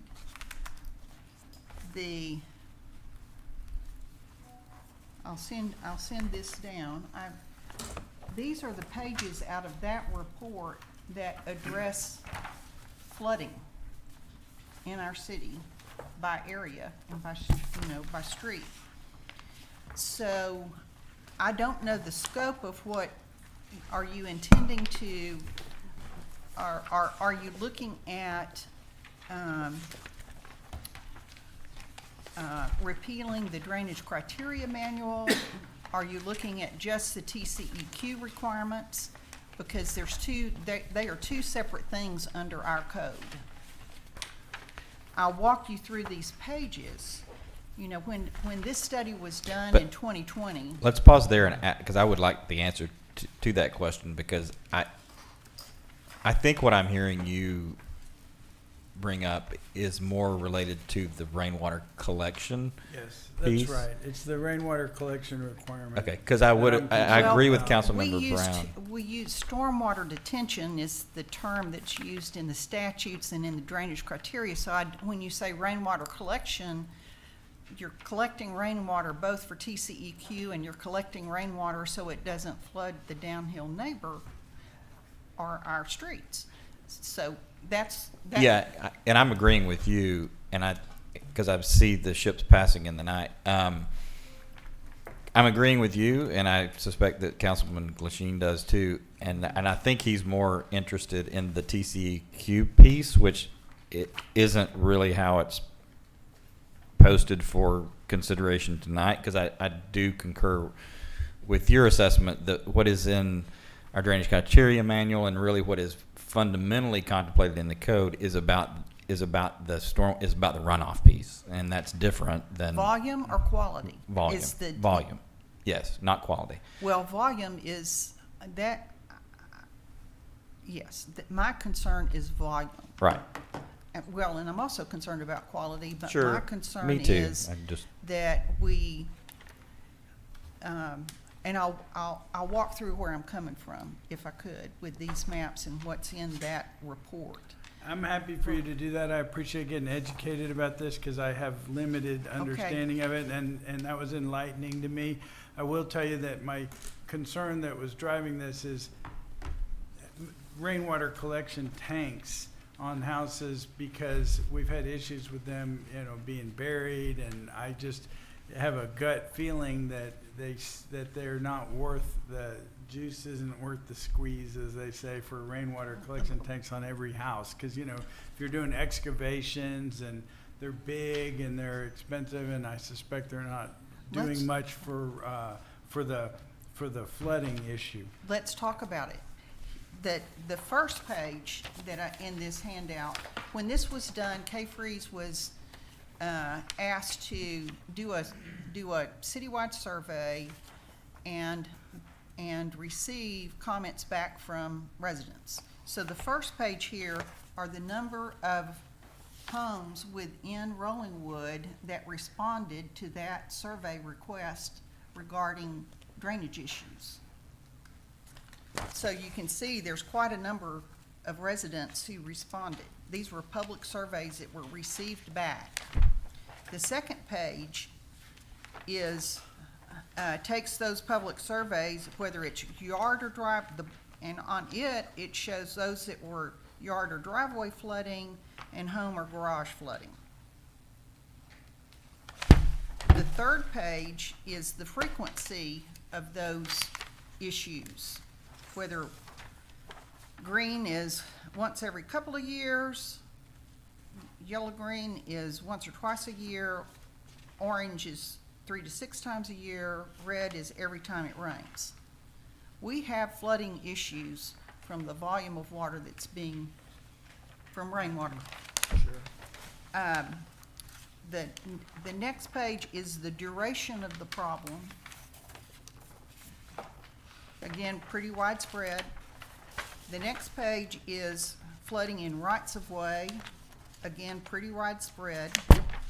And then the following page is K-Freeze's modeling of 100-year storm inundations across the city. And as you can see, of course, we know everything. We know about the flooding along Eanes Creek, but if you also look at this map, you see flooding that runs along Nixon Drive. It starts in Jeffrey Cove and Randolph Cove. It now collects water from Gentry, from Pickwick. It runs where we're doing the project at Nixon and Pleasant Cove, and down all the way to Rockway. And as you see, it can be as deep as 10 to 20 feet there. You'll see another significant area around Pleasant, Park Hills and Pleasant. You'll see another one along Christie Drive and Ashworth. You'll see another along, this is Hubbard Circle, runs across the street. We're fixing that with one of our current drainage projects. You'll see also from Pickwick, between Inwood and I think that's Riley, and down toward Vance. And you'll also see it along the Pickwick as it comes, the back side of homes on the lower side of Bee Caves Road. And then you see the last is the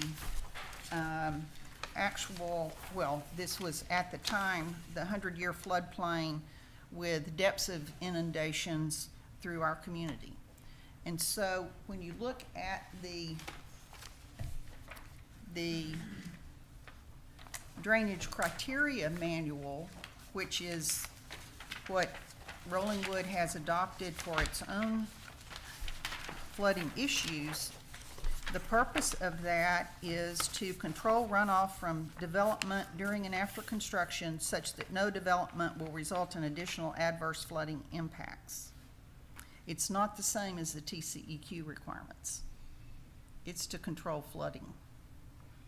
And we have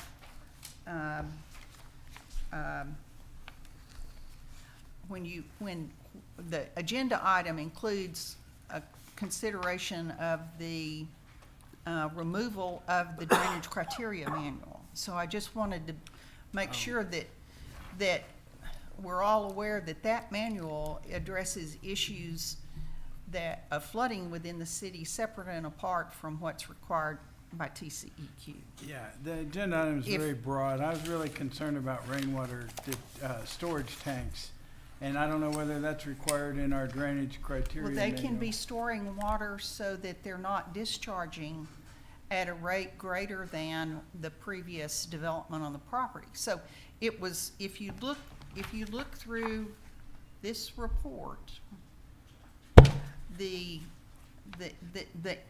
and Sarah, correct me if I'm wrong, the options for dealing with that are either setting impervious cover requirements, which we did not do. Which city did not do that when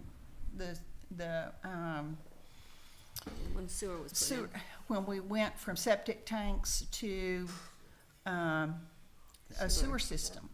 So what we did instead was this stormwater detention requirements that are in the drainage criteria manual.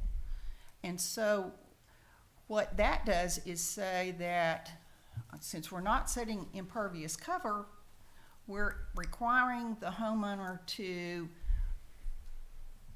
retain and release at a slower rate the storm water so that you're not releasing that storm water from their property at a rate greater than what they were under the previous development condition. So we've got two different things going on there. And I don't think it would be prudent to now say we're not going to do any rainwater detention, rainwater collection. Rainwater collection tank is one of the ways you can deal with it. Swells are another way, depending on how much water you've got to deal with.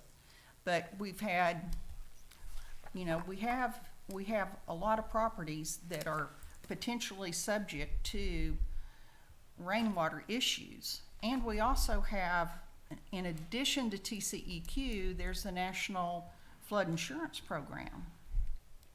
So we don't want to do anything that would eliminate or cause an increase in those flood insurance requirements. So it's a complicated issue. You can't just say we're going to do away, in my opinion. I don't think it would be prudent to just do away with any requirement to retain. I don't know if it's retention or detention. Sarah knows the proper word. But I think since we don't have impervious cover limits, then we've got to have something that deals with the increase in stormwater that leaves the property during rain. Yeah, Or we're going to have even worse flooding yeah. problems. And I would just say, so. And Sure. I've taken the time to copy these because I think none of us were on the council in 2020, and I wanted to make sure that, Sarah was, yes, you were, and the mayor was. I wanted to make sure that we all have the same kind of base knowledge here before we tread in these waters. Well, I appreciate that, and that's one of the reasons I asked this go on the agenda so that we could have that kind of discussion, and I appreciate the information that you're sharing with us. For me, I would not propose getting rid of the drainage criteria manual or making wholesale changes to the way that we mitigate flooding risk through detention, but I question whether rainwater tanks are significantly effective in that and how important of a role they play versus the cost and issues that they create and problems they create. And so that's an engineering question as much as anything, and I would think that is one of the hurdles that we would want to go over in considering that, is to have an engineer give us some idea of what kind of an impact that would have on flooding issues. Yeah, so most of the plans drainage plans that were approved with those tanks in mind, they would have probably taken into account that first flush, and so it probably is calculated into it. I'll say we've looked at that issue in the past. Most of those tanks they're not huge. They're not huge tanks. I mean, yes, when you look at them and they take up a lot of Right. they look huge, but in terms of the grand scheme of what they're collecting, they're not they don't affect that much in terms of the stormwater runoff.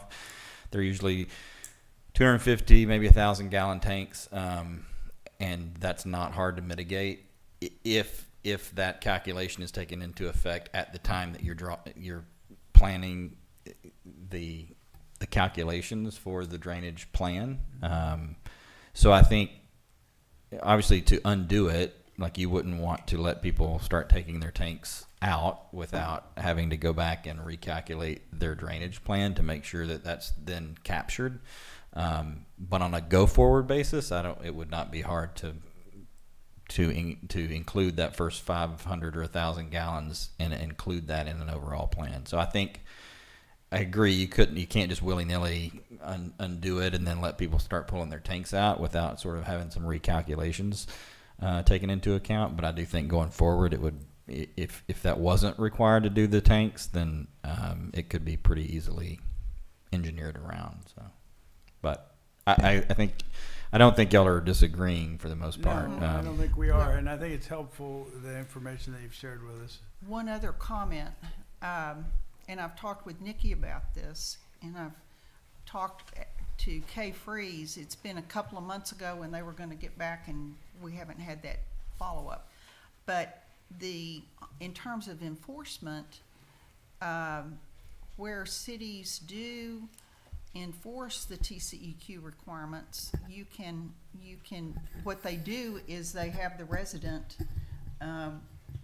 file an inspection report every, periodically, 3 years, 5 years, 1 year, you can do that. But most of the engineering firms that build these systems will also provide an inspection services, make sure they're working. So, and I did back when this was on the agenda in January, the January 15th council meeting, I did a memo that summarized the sections of our code that allow us to do enforcement. So I think if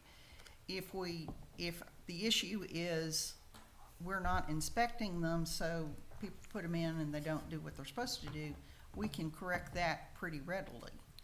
But my issue is more like that I don't want us to have to go inspect people's tanks, we're not doing it. They're having a third party do it. I understand, but I just don't even want to impose that requirement on homeowners if it's not accomplishing our goals or making a significant impact in terms of reducing flooding. And so it's just a question of whether it's not a flooding installation. It's whether the question to me is whether they're worth the trouble of making people build them, but then also you add this maintenance requirement on top of it. You're just making it more onerous, and I already, resent them if I'm a homeowner because I think that they're, I don't know whether they make a significant impact on flooding, and I suspect they do not. So. Again, that's an engineering question. Gavin told us that he thinks they don't, he's looked into this and doesn't think they make a significant impact. And I tend to guess that he's right because 500 gallons isn't a significant amount of water when you're talking about flooding events. But anyway, it's a question that I have and continue to have, and I think that it's something that may merit further discussion going forward, and I appreciate you sharing the information you have on it. And we've had our engineers look at this. Well, okay. I have a specific question about rainwater tanks having a significant impact, and what percentage of water runoff does a 500-gallon tank contribute to the runoff in a 1-inch rain criteria event for the over size a of the tank 0.6 acre depends on lot? the increase in the size of the not for TCEQ, but under the drainage manual, the size of the retention has to do with the increase in stormwater runoff based on the change in the size of the facility on the property. I think that's a good idea, and I support that. I think that we should have drainage detention requirements when you increase the runoff from a lot from construction activities. I completely support that. My only question is whether a rainwater detention tank is a reasonable, cost-effective solution, given how much impact it actually has on flooding, and whether that requirements are onerous and expensive, given the benefit that that particular solution adds to solving the runoff problem. We don't require tanks. Yes, right, And we so- don't require tanks. Nothing in our rule requires tanks. But people The are built, and T- that's why I thought it was all out of the TCQ, and I respectfully didn't really think that our drainage criteria manual was the problem that I'm concerned about. I realize the agenda item's written very broadly, and I understand your concern, but mine has to do with that one issue, and I suspected it came out of the TCQ requirements, and I suspect that we don't really have to require it, and I think if we don't have to, we shouldn't. Yeah, we'll recognize you in a minute. I'm going to let council hopefully finish quickly. Never. When we put this into the code, we put it into the code because TCEQ changed their rules and started requiring this. And we put it in because it was a requirement, the TCEQ, for water quality purposes. And we required them to get the proper authorization from the TCEQ before we did a permit. Construction permit. Which is what we still do. Right, and so that is the extent of our enforcement on the water quality side.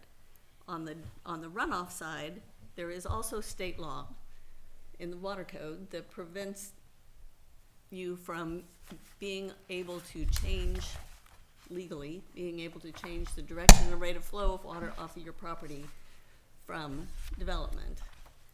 And we at first, we're not going to require this from the TCEQ standpoint, but then the only way to prevent people who were getting flooded from new construction was for them to sue, which didn't seem like a really good way to address problems in the community. And so we were trying to come up with a system that allowed, that made people comply with the state law and prevented people from having to individually sue their neighbors when they got flooded, because it wasn't always just one person that was causing the problem. There's multiple houses upstream that contribute to the problem. So we're trying to prevent that from being an issue ahead of time, instead of waiting until there was a problem and then trying to figure out who caused the problem and how you fix it after the building is already there. So I support all of that. My only question is whether the requirement of rainwater collection tanks is worth the expense and burden to homeowners for the benefit that it provides to mitigate the problems that you just described. It's a cost-benefit analysis, and I suspect that the cost and the burden to homeowners is not worth the marginal benefit that that detention provides to prevent flooding or concentrated runoff or increased accelerated. And I think you're correct on all of that, but it's not and again, I don't think anybody here is necessarily disagreeing. Right. The tanks themselves are about water quality, not quantity. And the question I think that you're asking is that actually required by TCEQ? I think that's something we could talk to TCEQ about and try to get some clarity on. And then even if that wasn't required, if the tanks weren't required, the DCM would still be required, and the mitigation that Sarah is describing and that Brooke is describing would still be required. Yeah. And so I think there's probably, I don't know if there's a path forward, and again, we've looked at it in the past, but I'm fine with trying to get more clarity out of TCEQ. There's a new commissioner appointed not too long ago whose background is with the Texas Water Development Board, and she probably would be uniquely situated and is a good friend of mine. I'm happy to reach out and see if maybe her staff could help look into this issue for us, just to see. I'd like you to do that. If you need a motion to ask you to do that, I'd be happy to make one and see if council supports you even inquiring into that. Because they may tell you they don't want to. I'm happy to. Don't want you to even ask the questions. I'll do it either way. whatever gets us off this agenda item. I don't have a problem with you asking your friend about it and reporting to us. I think for purposes of city action, we need to have, if we want to take action on this, we need to have it either from our city attorney or we need to have it from our city engineer. If we're going to step away from the current requirements that. Well, and I don't we're- even know if we're- it would, like, we're- TCQ may tell us, no, you have to do it for every house, like, Well, that may be the question. having I a don't know. conversation with a friend isn't action by TCEQ. I you know. get that, It's a good start. Yes. clear on that. Well, It's intel, research.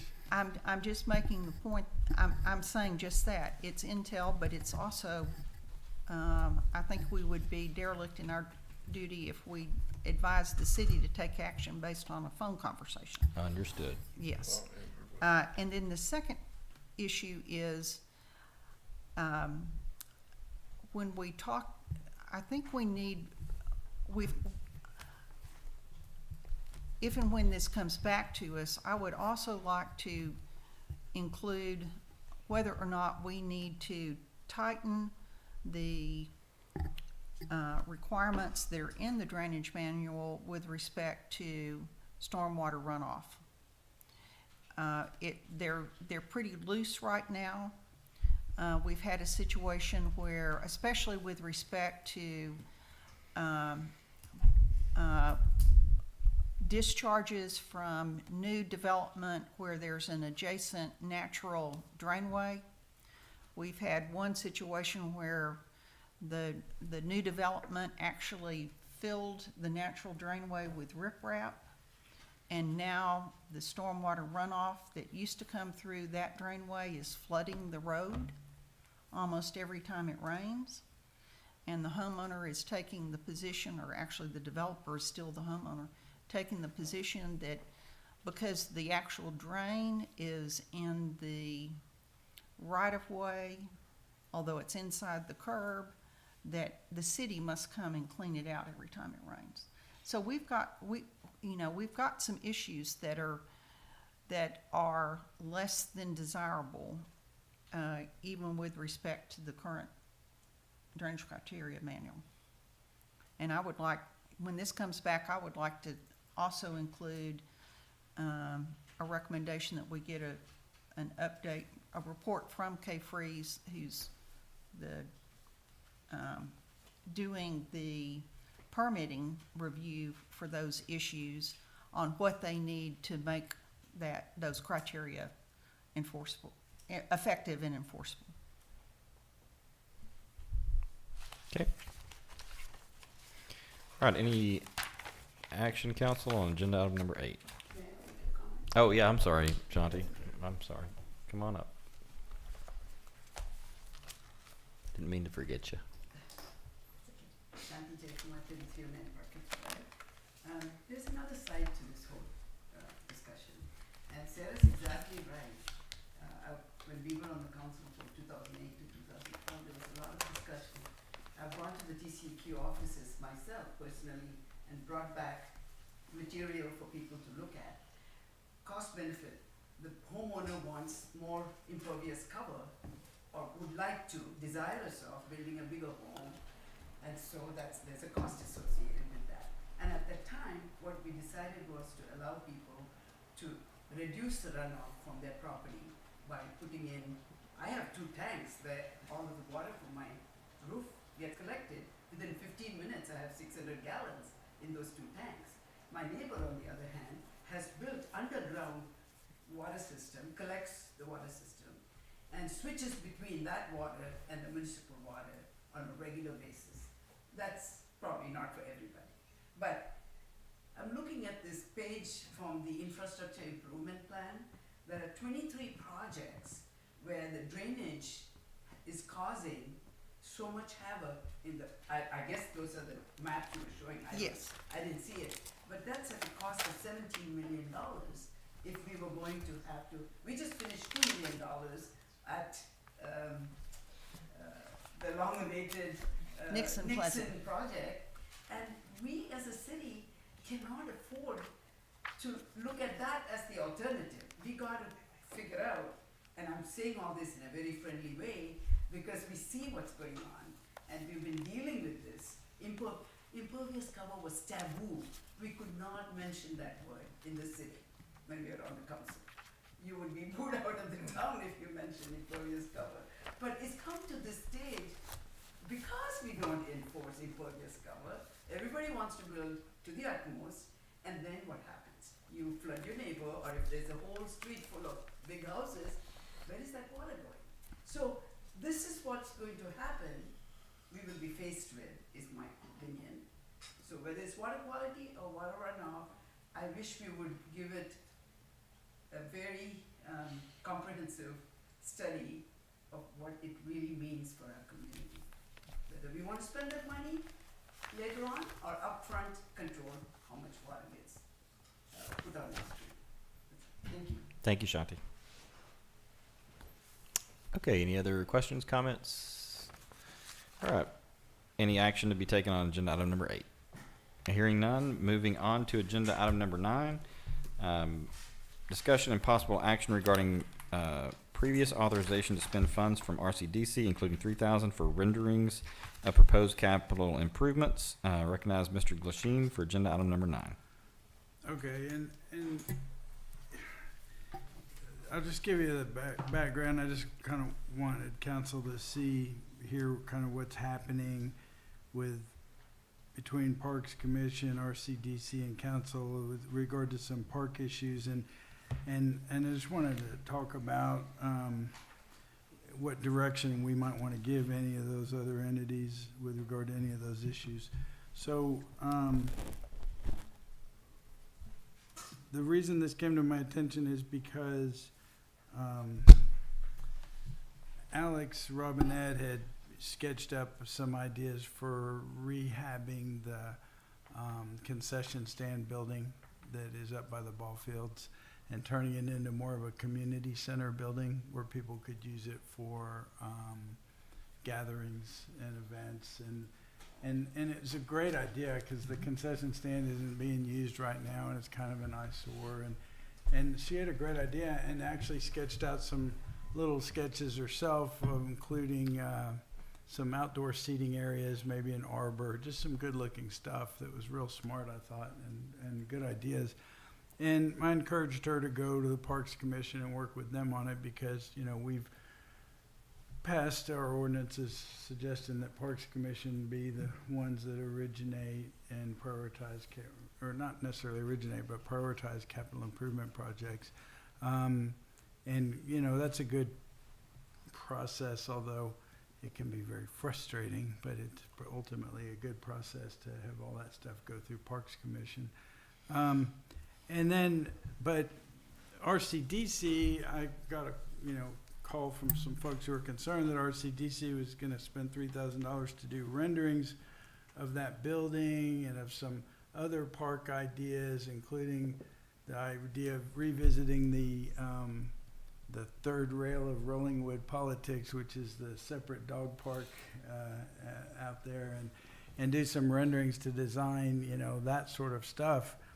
Particularly the dog park caught my attention, but also the renderings on the building because, as you know, Alex, whose idea of the building is, it says it's not ready for that, renderings. We don't have plans, we don't have buy-in from the community. And RCDC, I spoke to Colin Harvey about it, and he's very nice. And I have to commend him for his enthusiasm and energy in trying to get something happening and moving. And all of us who've worked with the government get frustrated at the pace of change or of progress or of solutions. And and so he's wanting to bring some energy to some different ideas, and was going to have and is planning to, may have already contracted to have these renderings done.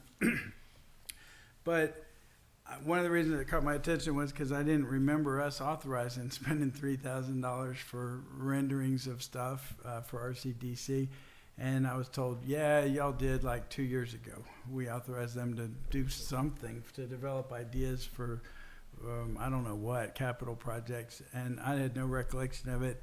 And I thought, well, my first reaction was, you know, I think really if RCDC wants to fund capital improvement projects in the parks, I'd encourage them to go to the Parks Commission and develop those projects there before trying to develop them on their own. And I would also was concerned that, you know, I think this council probably has an opinion about whether we need to be spending money to try to develop a dog park, separate dog park plan for the parks. Now, it's been a divisive and contentious issue. It's been a political issue for people who are running for office, and it will be apparently for people who are going to run for office the next time. And, you know, I just don't think that the RCDC is the right forum to litigate that issue.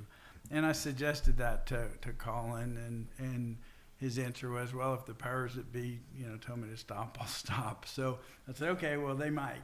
So, because I'm going to put it on the agenda.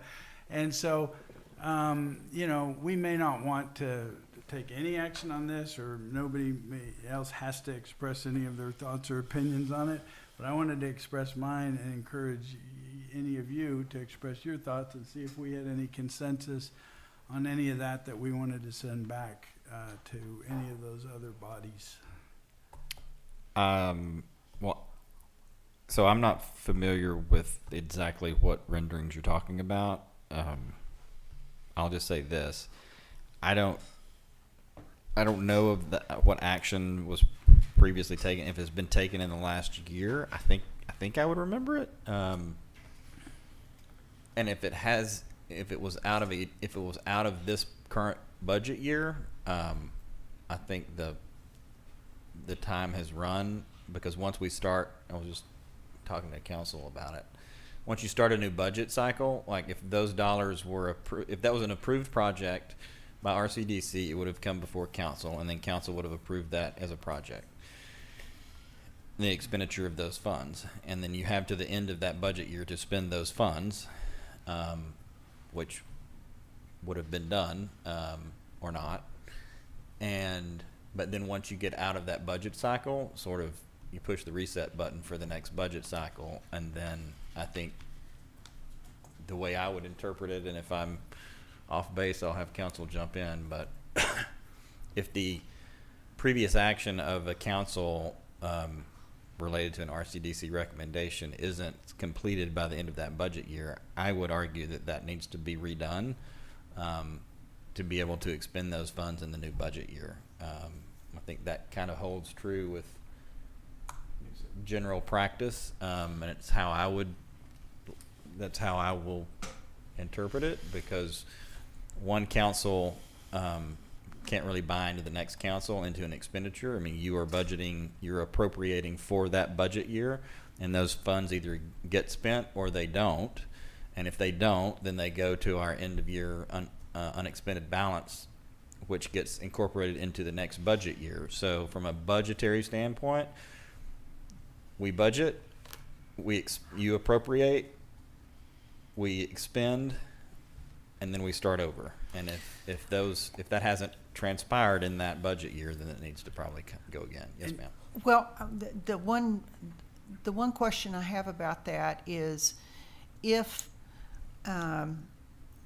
RCDC has approved a project, whether it's more like a grant versus a budgeting issue, it seems to me that for projects that RCDC has recommended for approval and the council has approved, like the $30,000 for trees that we haven't yet spent, that's like a grant. It's been approved. It's sitting there until the contractor gets, you know, it takes a while for that for the contract to be executed and then payment due. So I don't recall there being a $3,000 project from RCDC that got approved, but I would say that that $30,000 project that's been approved both by RCDC and the city council would still be a commitment from RCDC funds until that project can be, you know, contractor does the work and is paid. But who writes the check and who makes the contract, you know? So like if, Right. is RCDC, if they want to get renderings done, does that mean they say, give us a contract, we'll get the city to sign it and authorize the, you know, the city to be liable for the debt, and then the city pays it? Or does RCDC go sign contracts and write checks? No, council always has to approve the projects, so. But if RC they think we've approved it, do they have I mean, checks? we can Do go- they have a bank account? No, they do not. Okay, that's It- what there, I'm. there would be a resolution approved by the council and be recorded in the minutes of the, To make, even to make payment. Right. Well, it Not to well, make payment. to but approve, for to To approval. approve the project. Okay, well, seems to me we need to find out if there is such an approval. Yeah. I can And ask so- I them. didn't Colin vote could on send it to me or So I didn't vote on one. somebody else. Well, we know that. I- we- well- Yeah, I I think. don't recall a $3,000 approval, first But- off, but if it does exist, what, I attended the meeting where they voted this through. What they're talking about The is- RCDC. RCDC. What they were talking about is doing a series of renderings on a series of projects. My recollection, this is my interpretation, gently suggested to them that the city can only handle one, maybe two projects at a time. We already had that, and therefore, it was not a wise idea to do renderings on multiple projects that may get done 5 years from now or never. And I suggested that a couple of times. Then they called for a vote and voted this through. Oh, well, then Eh. you know when it was then. Yeah. But did it come to the city council? Well, and that's what I was But it gonna didn't say. come to the city council, okay. and we haven't approved it. Well, But they told me it was approved Wow. under a previous, Yeah, I believe they're mistaken. I know, but you heard them say that. No, I did not hear them say that at that meeting. Oh, They okay. were just Okay. railroading something They through. told me, and so I need to find, well, let me just get Ask some, I them. mean, we can look at it. And we generally, and maybe it fell through a crack, in the last several months, but we always try to catch if there's an official action by board or commission and there's action and that action is approved, we typically do a pretty good job of catching that in real time and then putting it on y'all's agenda.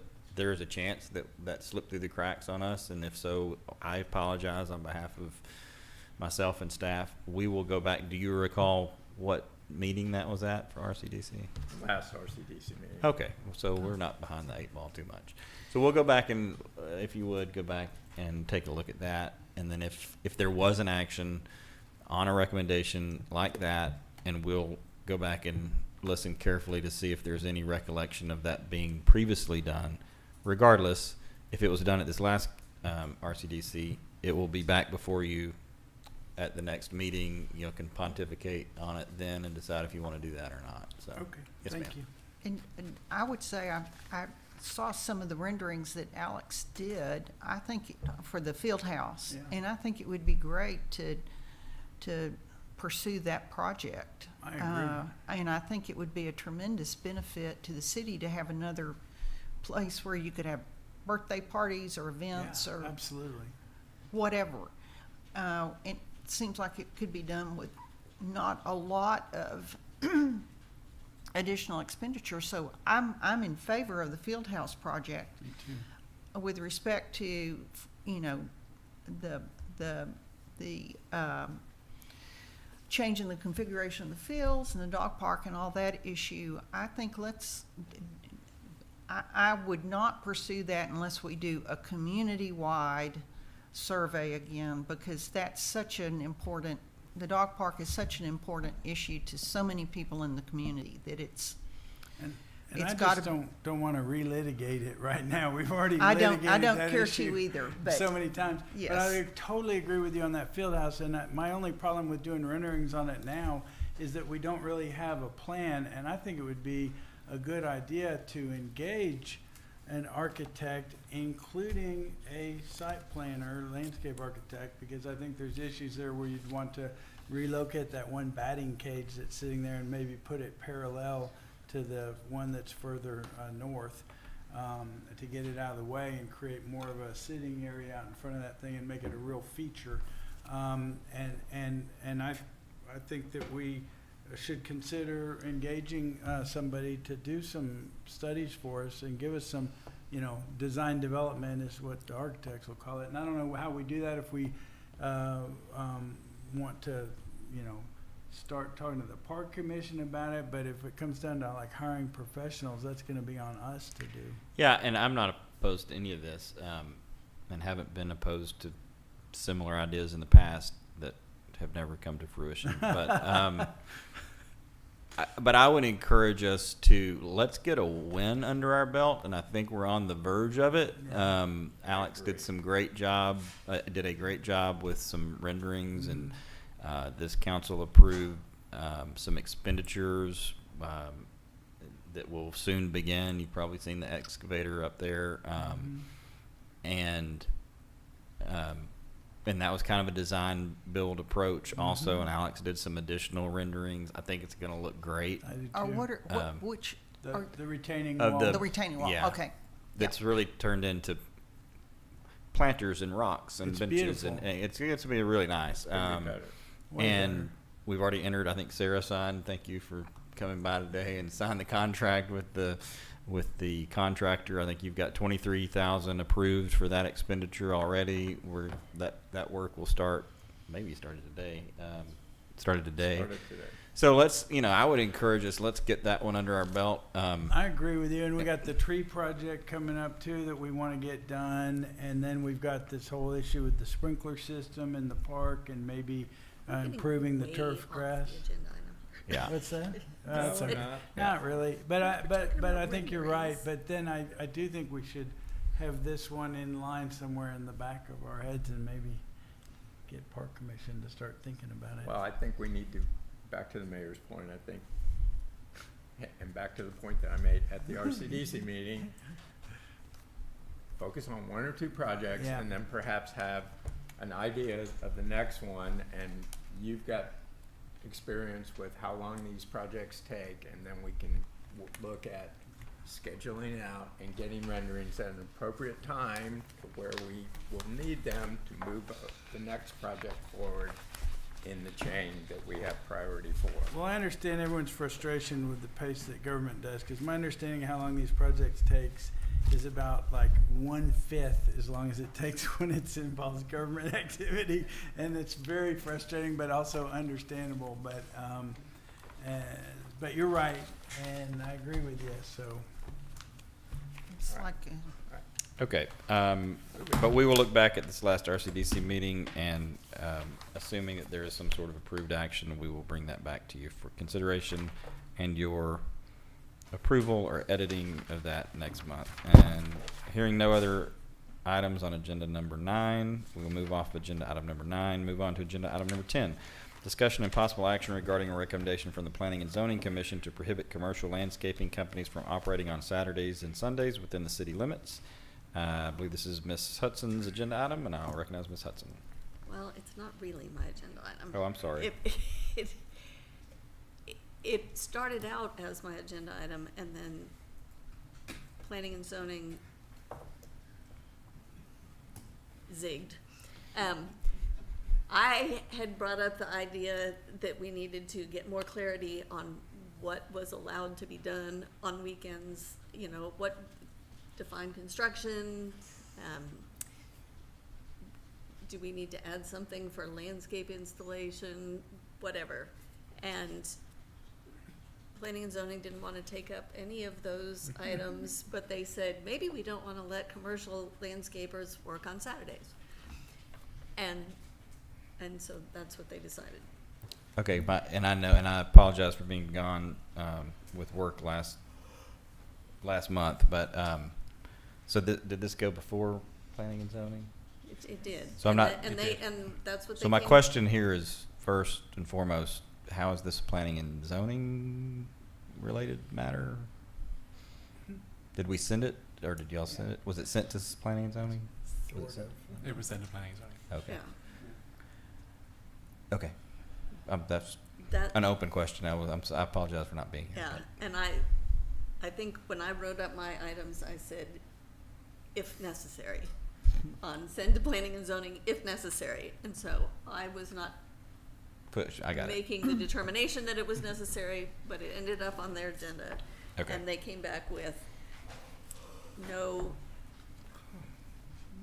but it was no yard work, commercial yard work, like mowing and blowers on Saturdays.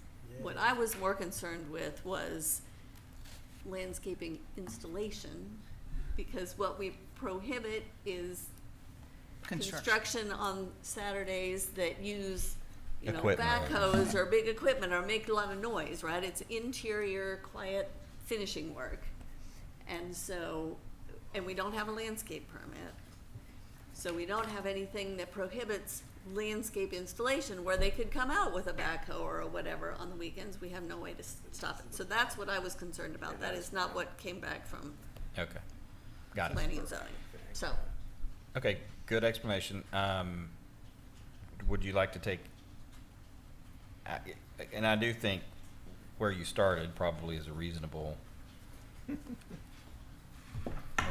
issue, especially seeing some of the large installations that can occur with heavy equipment and all those things, and it does sort of fall into a loophole situation. I think that's fundamentally different than my guy coming and squeezing in a Saturday cutting mow. your grass. Yeah. Yes. Yeah. right. Well, and I'm we, there. if we don't have a landscaping permit, we don't have anything, any way to address compliance with the DCM on topography changes or grading or anything like that if you're doing landscaping. So we just, it's kind of a Yeah. Wild West thing. Well, the low hanging fruit here, if council wants to take action on, well, would you need we probably need to bring you an ordinance if we did something specific to the, would you like us to bring you an ordinance on on the installation piece? I think, I mean, and Nikki has commented, we've talked about that before, that we probably need a I mean, landscaping. that's easily doable. A I mean, landscaping permit, because we don't have, and not like planting a rose bush, but like changing the topography and retaining walls and, you know, that sort of thing, because right now we don't have anything that addresses that. well, their So how landscaping falls under their overall permit, kinda. No, not if you, not if you have a house that's already there and you're just redoing your landscaping, yeah. there's no permit for that. I would say probably 80% of the time, the homeowner will then hire a landscaper separate of a contract from their contractor. Yeah.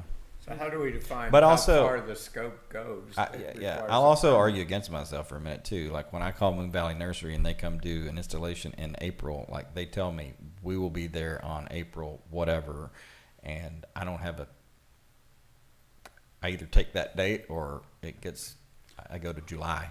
Alec? Yeah, like I have some experience with this. Kendall works all the time now. I work all the time now. And the only day we have is Saturday. And we had our landscaping done on a Saturday. And I was going to be there with the people to watch what they did. So I don't think, I mean, maybe there's some agreement we can come to in terms of scale and equipment and noise and stuff. But there was a crew, about 6 guys that came out. They put in new beds. They dropped a bunch of dirt and fill and did it all. And I just think that they were done. Yeah, okay, it took a few hours, but our next door neighbors were like, wow, your yard looks awesome now. So, I mean, I don't know. I would like for us to, for residents to still be able to do what Kendall and I just did about a month ago. That's all I'm saying. Yeah. Yeah, I think it's a matter of scope. Like, Yeah. if you got a backhoe and you're Probably the easiest digging a thing would be pool- to crack down on the equipment piece of it.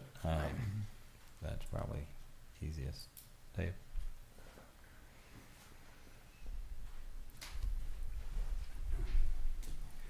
Dave Bench, 1 Randolph. Just to provide some additional clarity, when we took this up, we were asked about construction, and it really kind of did. In fact, I think I'm going to put a word in Sarah's mouth, it devolved into something different.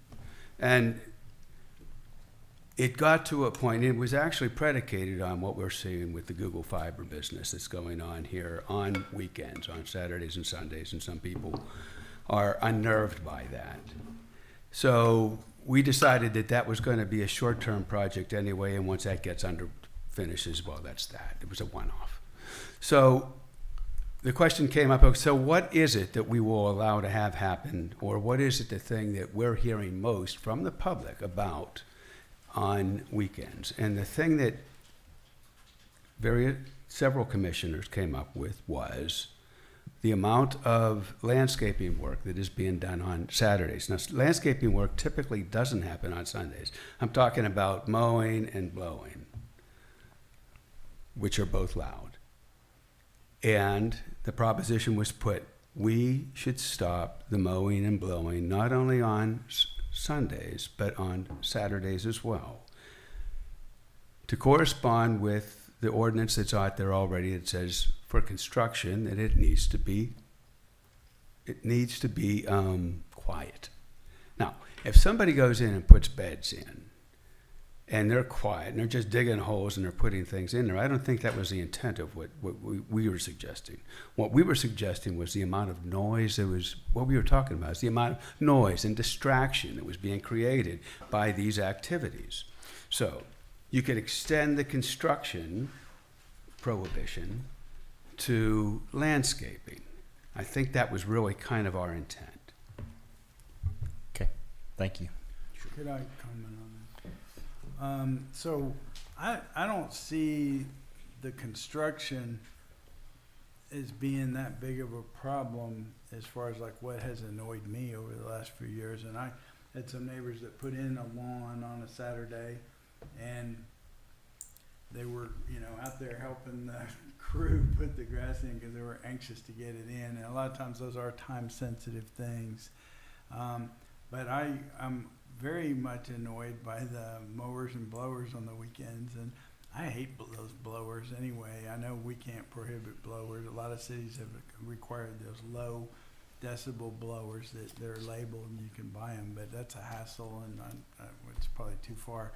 But I'd support the idea of saying no commercial maintenance on weekends. I would support that. The other one, I'm not convinced it's a problem. Construction. Do you have some? Oh, sorry. What exactly would be commercial?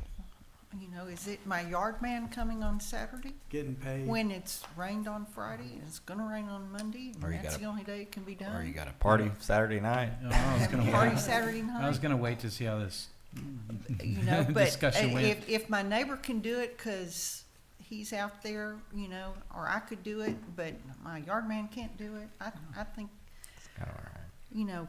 people, well, And I would just say unless we want to have a requirement that homeowners furnish their yard crew with electric equipment, that we've got to live with it. Yeah.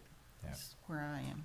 And I was going to wait to see where this conversation went before I interjected myself, but we, as a general law type A city, we do have some limitations on what we can do regulatorily. And we don't, cities don't have any authority under state law to regulate that type of commercial activity. You can regulate a nuisance generally, but the authority to regulate that specific type of business entity is not found in the statutes. So you wouldn't be able to do that even if that was the decision. I didn't think it'd go that way, but it sounded like it might be, so I thought I'd better interject here to. Good to know. Would that, counselor, would that include, I mean, to me, it seems like the low-hanging fruit here is saying you can't have equipment. Heavy equipment. Yeah, I think that there's I'm just the attorney. I don't know the ins and outs of what the equipment is and the scope of what, probably more a landscape architect or a landscaper might be better to ask, but yes. Skid steer is where I was in my head. I mean, skid steers are fine. Yeah, the operational of certain equipment on the weekends, to the extent we can classify that as a nuisance, I think that's. And this is the nuisance Yeah. the section that would be amended is the nuisance section. If it beeps, it's a nuisance. If it's it's the beep beep And clause. yeah. I'll come back next meeting, but there, I believe there was just a, I'll have to double check, but I think the legislature just made it easier for homeowners to challenge nuisance regulations by adopting legislation, giving homeowners the authority to challenge nuisance regulations to determine whether or not they're actually a nuisance. And if the city loses, they have to pay their attorney's fees and damages. So I think we need to start being careful when we start defining nuisances in the future, because they do have to actually have a effect on the health, safety, and welfare. And so I think that legislation was just passed. I'll double check. Wouldn't be effective until September, but they could still bring suit against anything they felt. Well, I suggest we just table this item then for now. Okay, we can do that, and if somebody decides, I would just ask to bring it back. I would just say bring it back focused on the equipment piece. That's probably the easiest one for us to do.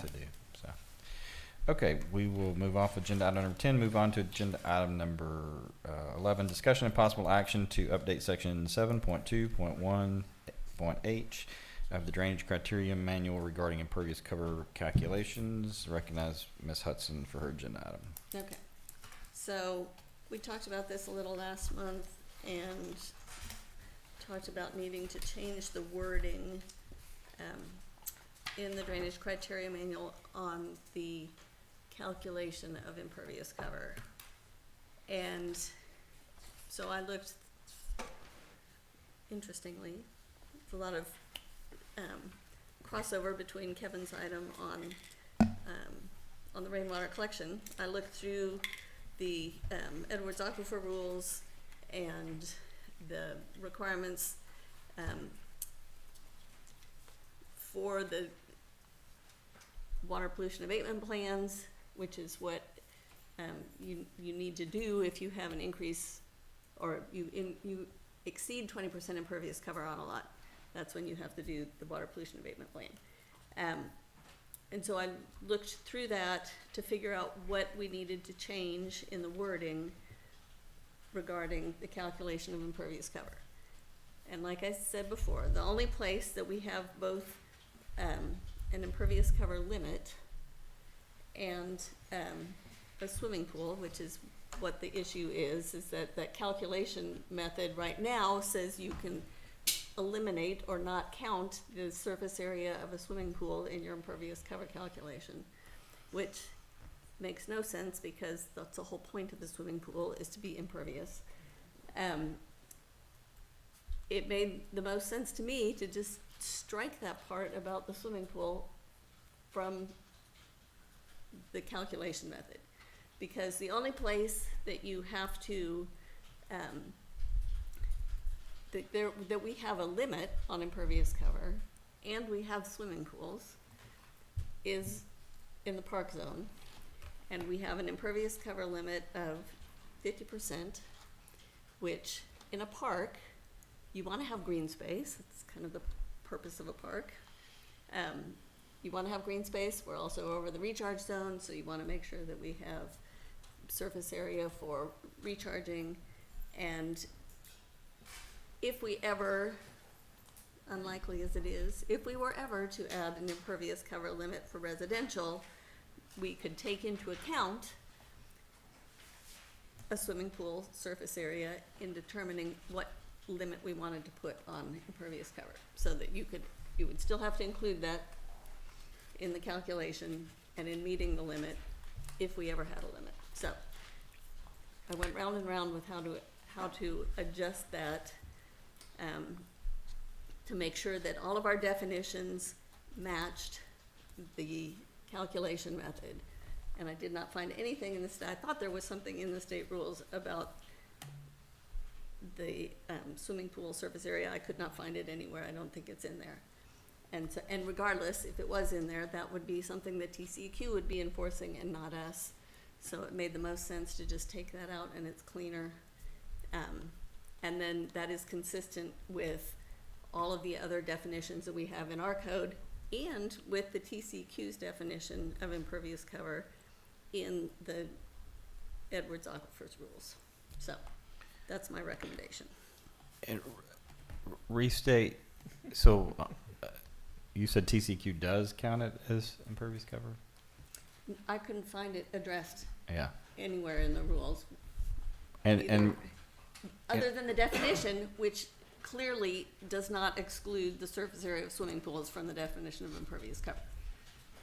yeah, and I'll just respectfully disagree with you on this issue. And I was on planning and zoning when we drafted the drainage criteria manual, and we absolutely meant to put it the way it is, which is to not count the swimming pool as impervious cover. And there's very good For reason. residential, For residential. that's not an issue. We don't have an impervious cover limit for residential. Right, but you just stated a it's- minute ago that to change it, if we ever did, then that would allow it to be counted as impervious cover, right? And then we could set the impervious cover limit that we pick for residential with that in mind, that we are not excluding that surface area. Right, that you're not excluding it. Right. But I'm saying that I agree that it should be excluded For the swimming pool in a park zone? for the No, swimming in pool. a residential. For the swimming pool in any zone, because, I mean, the reason it is not considered impervious cover is because there is no, I mean, unless you have a gargantuan flood that happens, honestly, not even 100-year, the space that you have at the top of a pool captures all of that rain that falls into that pool, for the most part. And But that's not the only reason you have an impervious cover limit. it's about runoff. Impervious cover, That, It's also about recharge. it is about recharge. well, And and that space between the top of the water and the top of the coping, you have a drain that ensures that the water level doesn't exceed that. Right. At the very, the but that issue- drain is usually set an inch from the very top. And that drain Well, goes it's into the 6 sewer inches down. system and not Well, into runoff. It's supposed to, but not Typically, yeah. necessarily goes. And what I saw in the TCEQ requirements is if it did drain to a true sewer system, then it wasn't treated as impervious cover. But if it didn't drain to a sewer system, and then it would be treated as impervious cover. As not I've said it just backwards. If it drained to a drainage system, a stormwater sewer system, or a sewer system, it would be treated as, not as impervious cover, but if it didn't, it would be treated as impervious cover. But I think you don't, you know,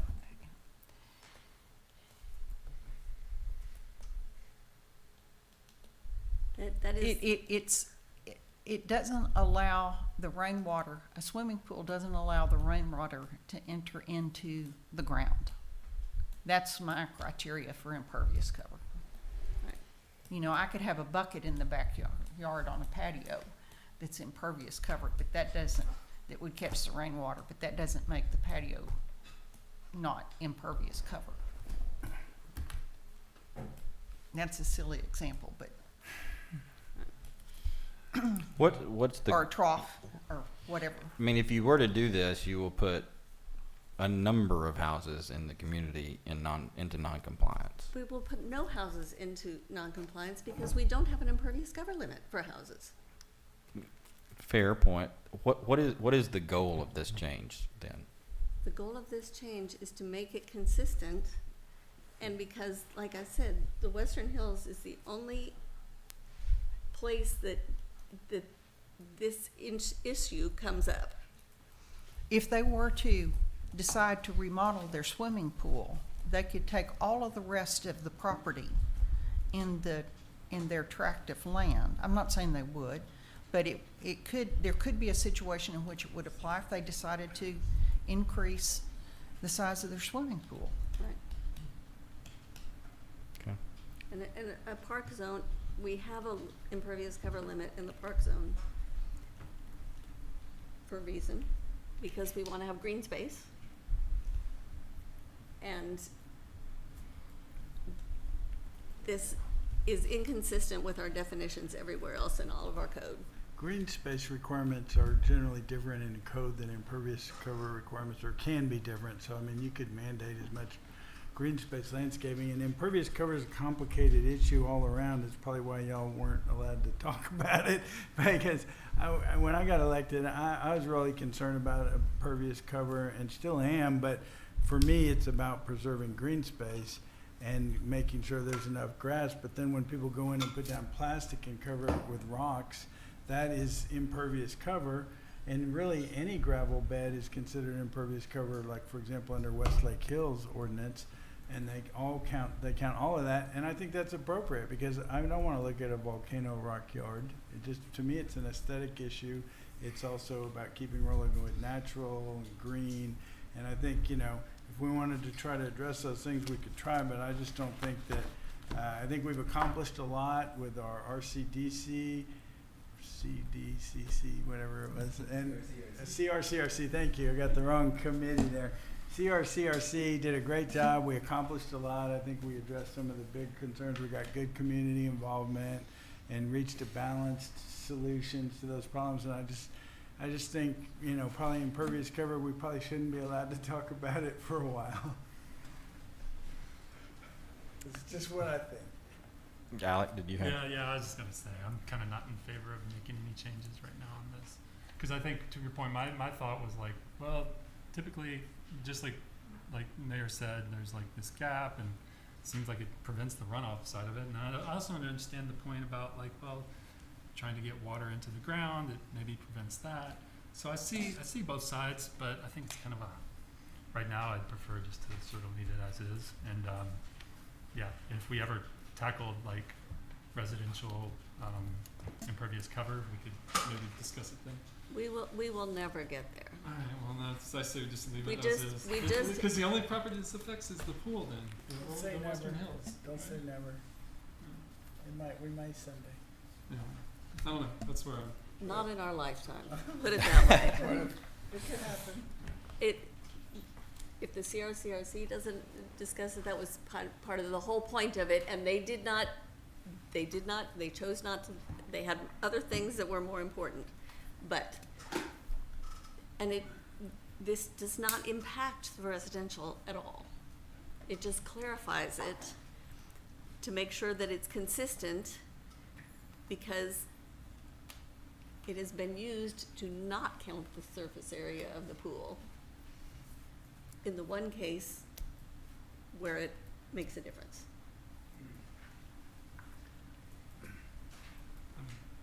Can we have a vote, maybe, then? Well, The floor is open, I'll take a don't know motion. what We we're are voting on. dangerously But close to if being the- done with our agenda. I believe that the pool is not draining their runoff from the pool into a sewer. If they were, then I agree that it shouldn't be counted in the impervious cover calculation. But given the fact that I do believe they're just flushing that water down into the other area, I agree with you that it should be counted as impervious cover. That's where I stand on that. And at But this that point, water's at this point. But then it recharges. It recharges. It's- That's what you wanted, was It the is- water to go out into But the it's also dirt. costing, I never said I wanted it to go to the Somebody dirt. wants it to go into the dirt. You and I had the same reaction. It's, I would move approval of agenda item number, 11. 11. agenda item number 11, You have a motion. as by- proposed by Mayor Pro Tem Sarah Hudson. You have a motion by Ms. Brown. Is there a second? Second. You have a motion by Ms. Brown, a second by Ms. Hudson. Further discussion, council? Let me get discussion out of the way. Further discussion, council? You seem to all be pretty clear on the issue. Recognize Mr. Bench. Dave Bench, 1 Randolph. We spoke about this last time, and I think it's already been covered, and how water gets captured by a swimming pool and then is taken away. And the reason why it is not considered impervious cover is because it is taken away. I think that if it were to go, that we would have an impervious cover ordinance dealing with residential, and that this were in place, it looks like we're using swimming pools as a means of reducing the allowable sizes of houses. You're reducing the buildable area. And I don't think you want to go there. It's not a good idea. If you want to reduce the size of houses, there are other ways to do it. This is not it. This That's has that's it. absolutely no relevance to And that's what reducing. and that's what it looks like to me. It has absolutely no relevance to reducing the size of the houses because it's not reducing the buildable area. What you're saying is someone has to make a decision as to whether or not they want to have a house or a swimming pool in a particular area, It because doesn't both apply of to those houses. things are It impervious doesn't apply cover. to I am houses. not saying that at all. But that's where it would go.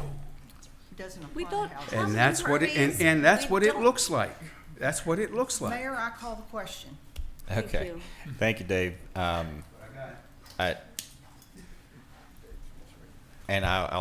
Yes, that is not what this motion does, but I do agree with Mr. Bench that you're only one more motion away from it being that, which is why I disagree with it. But you have a motion, you have a second. Is there further discussion? It'd make a good campaign issue for somebody. Hearing none. All those, I'll do the roll call because I don't think this is going to be unanimous. Ms. Brown, I vote aye. Mr. Robinson, No. No. Mr. Lasheen, Mr. McDuffie, Abstain. Ms. Hudson. Aye. There being 2 ayes, 2 nays, 1 abstention, motion fails. All right, thank you, council. Oh, I I will didn't know which way to vote. I so will- abstained. entertain a motion to adjourn. Which way Kevin was gonna vote.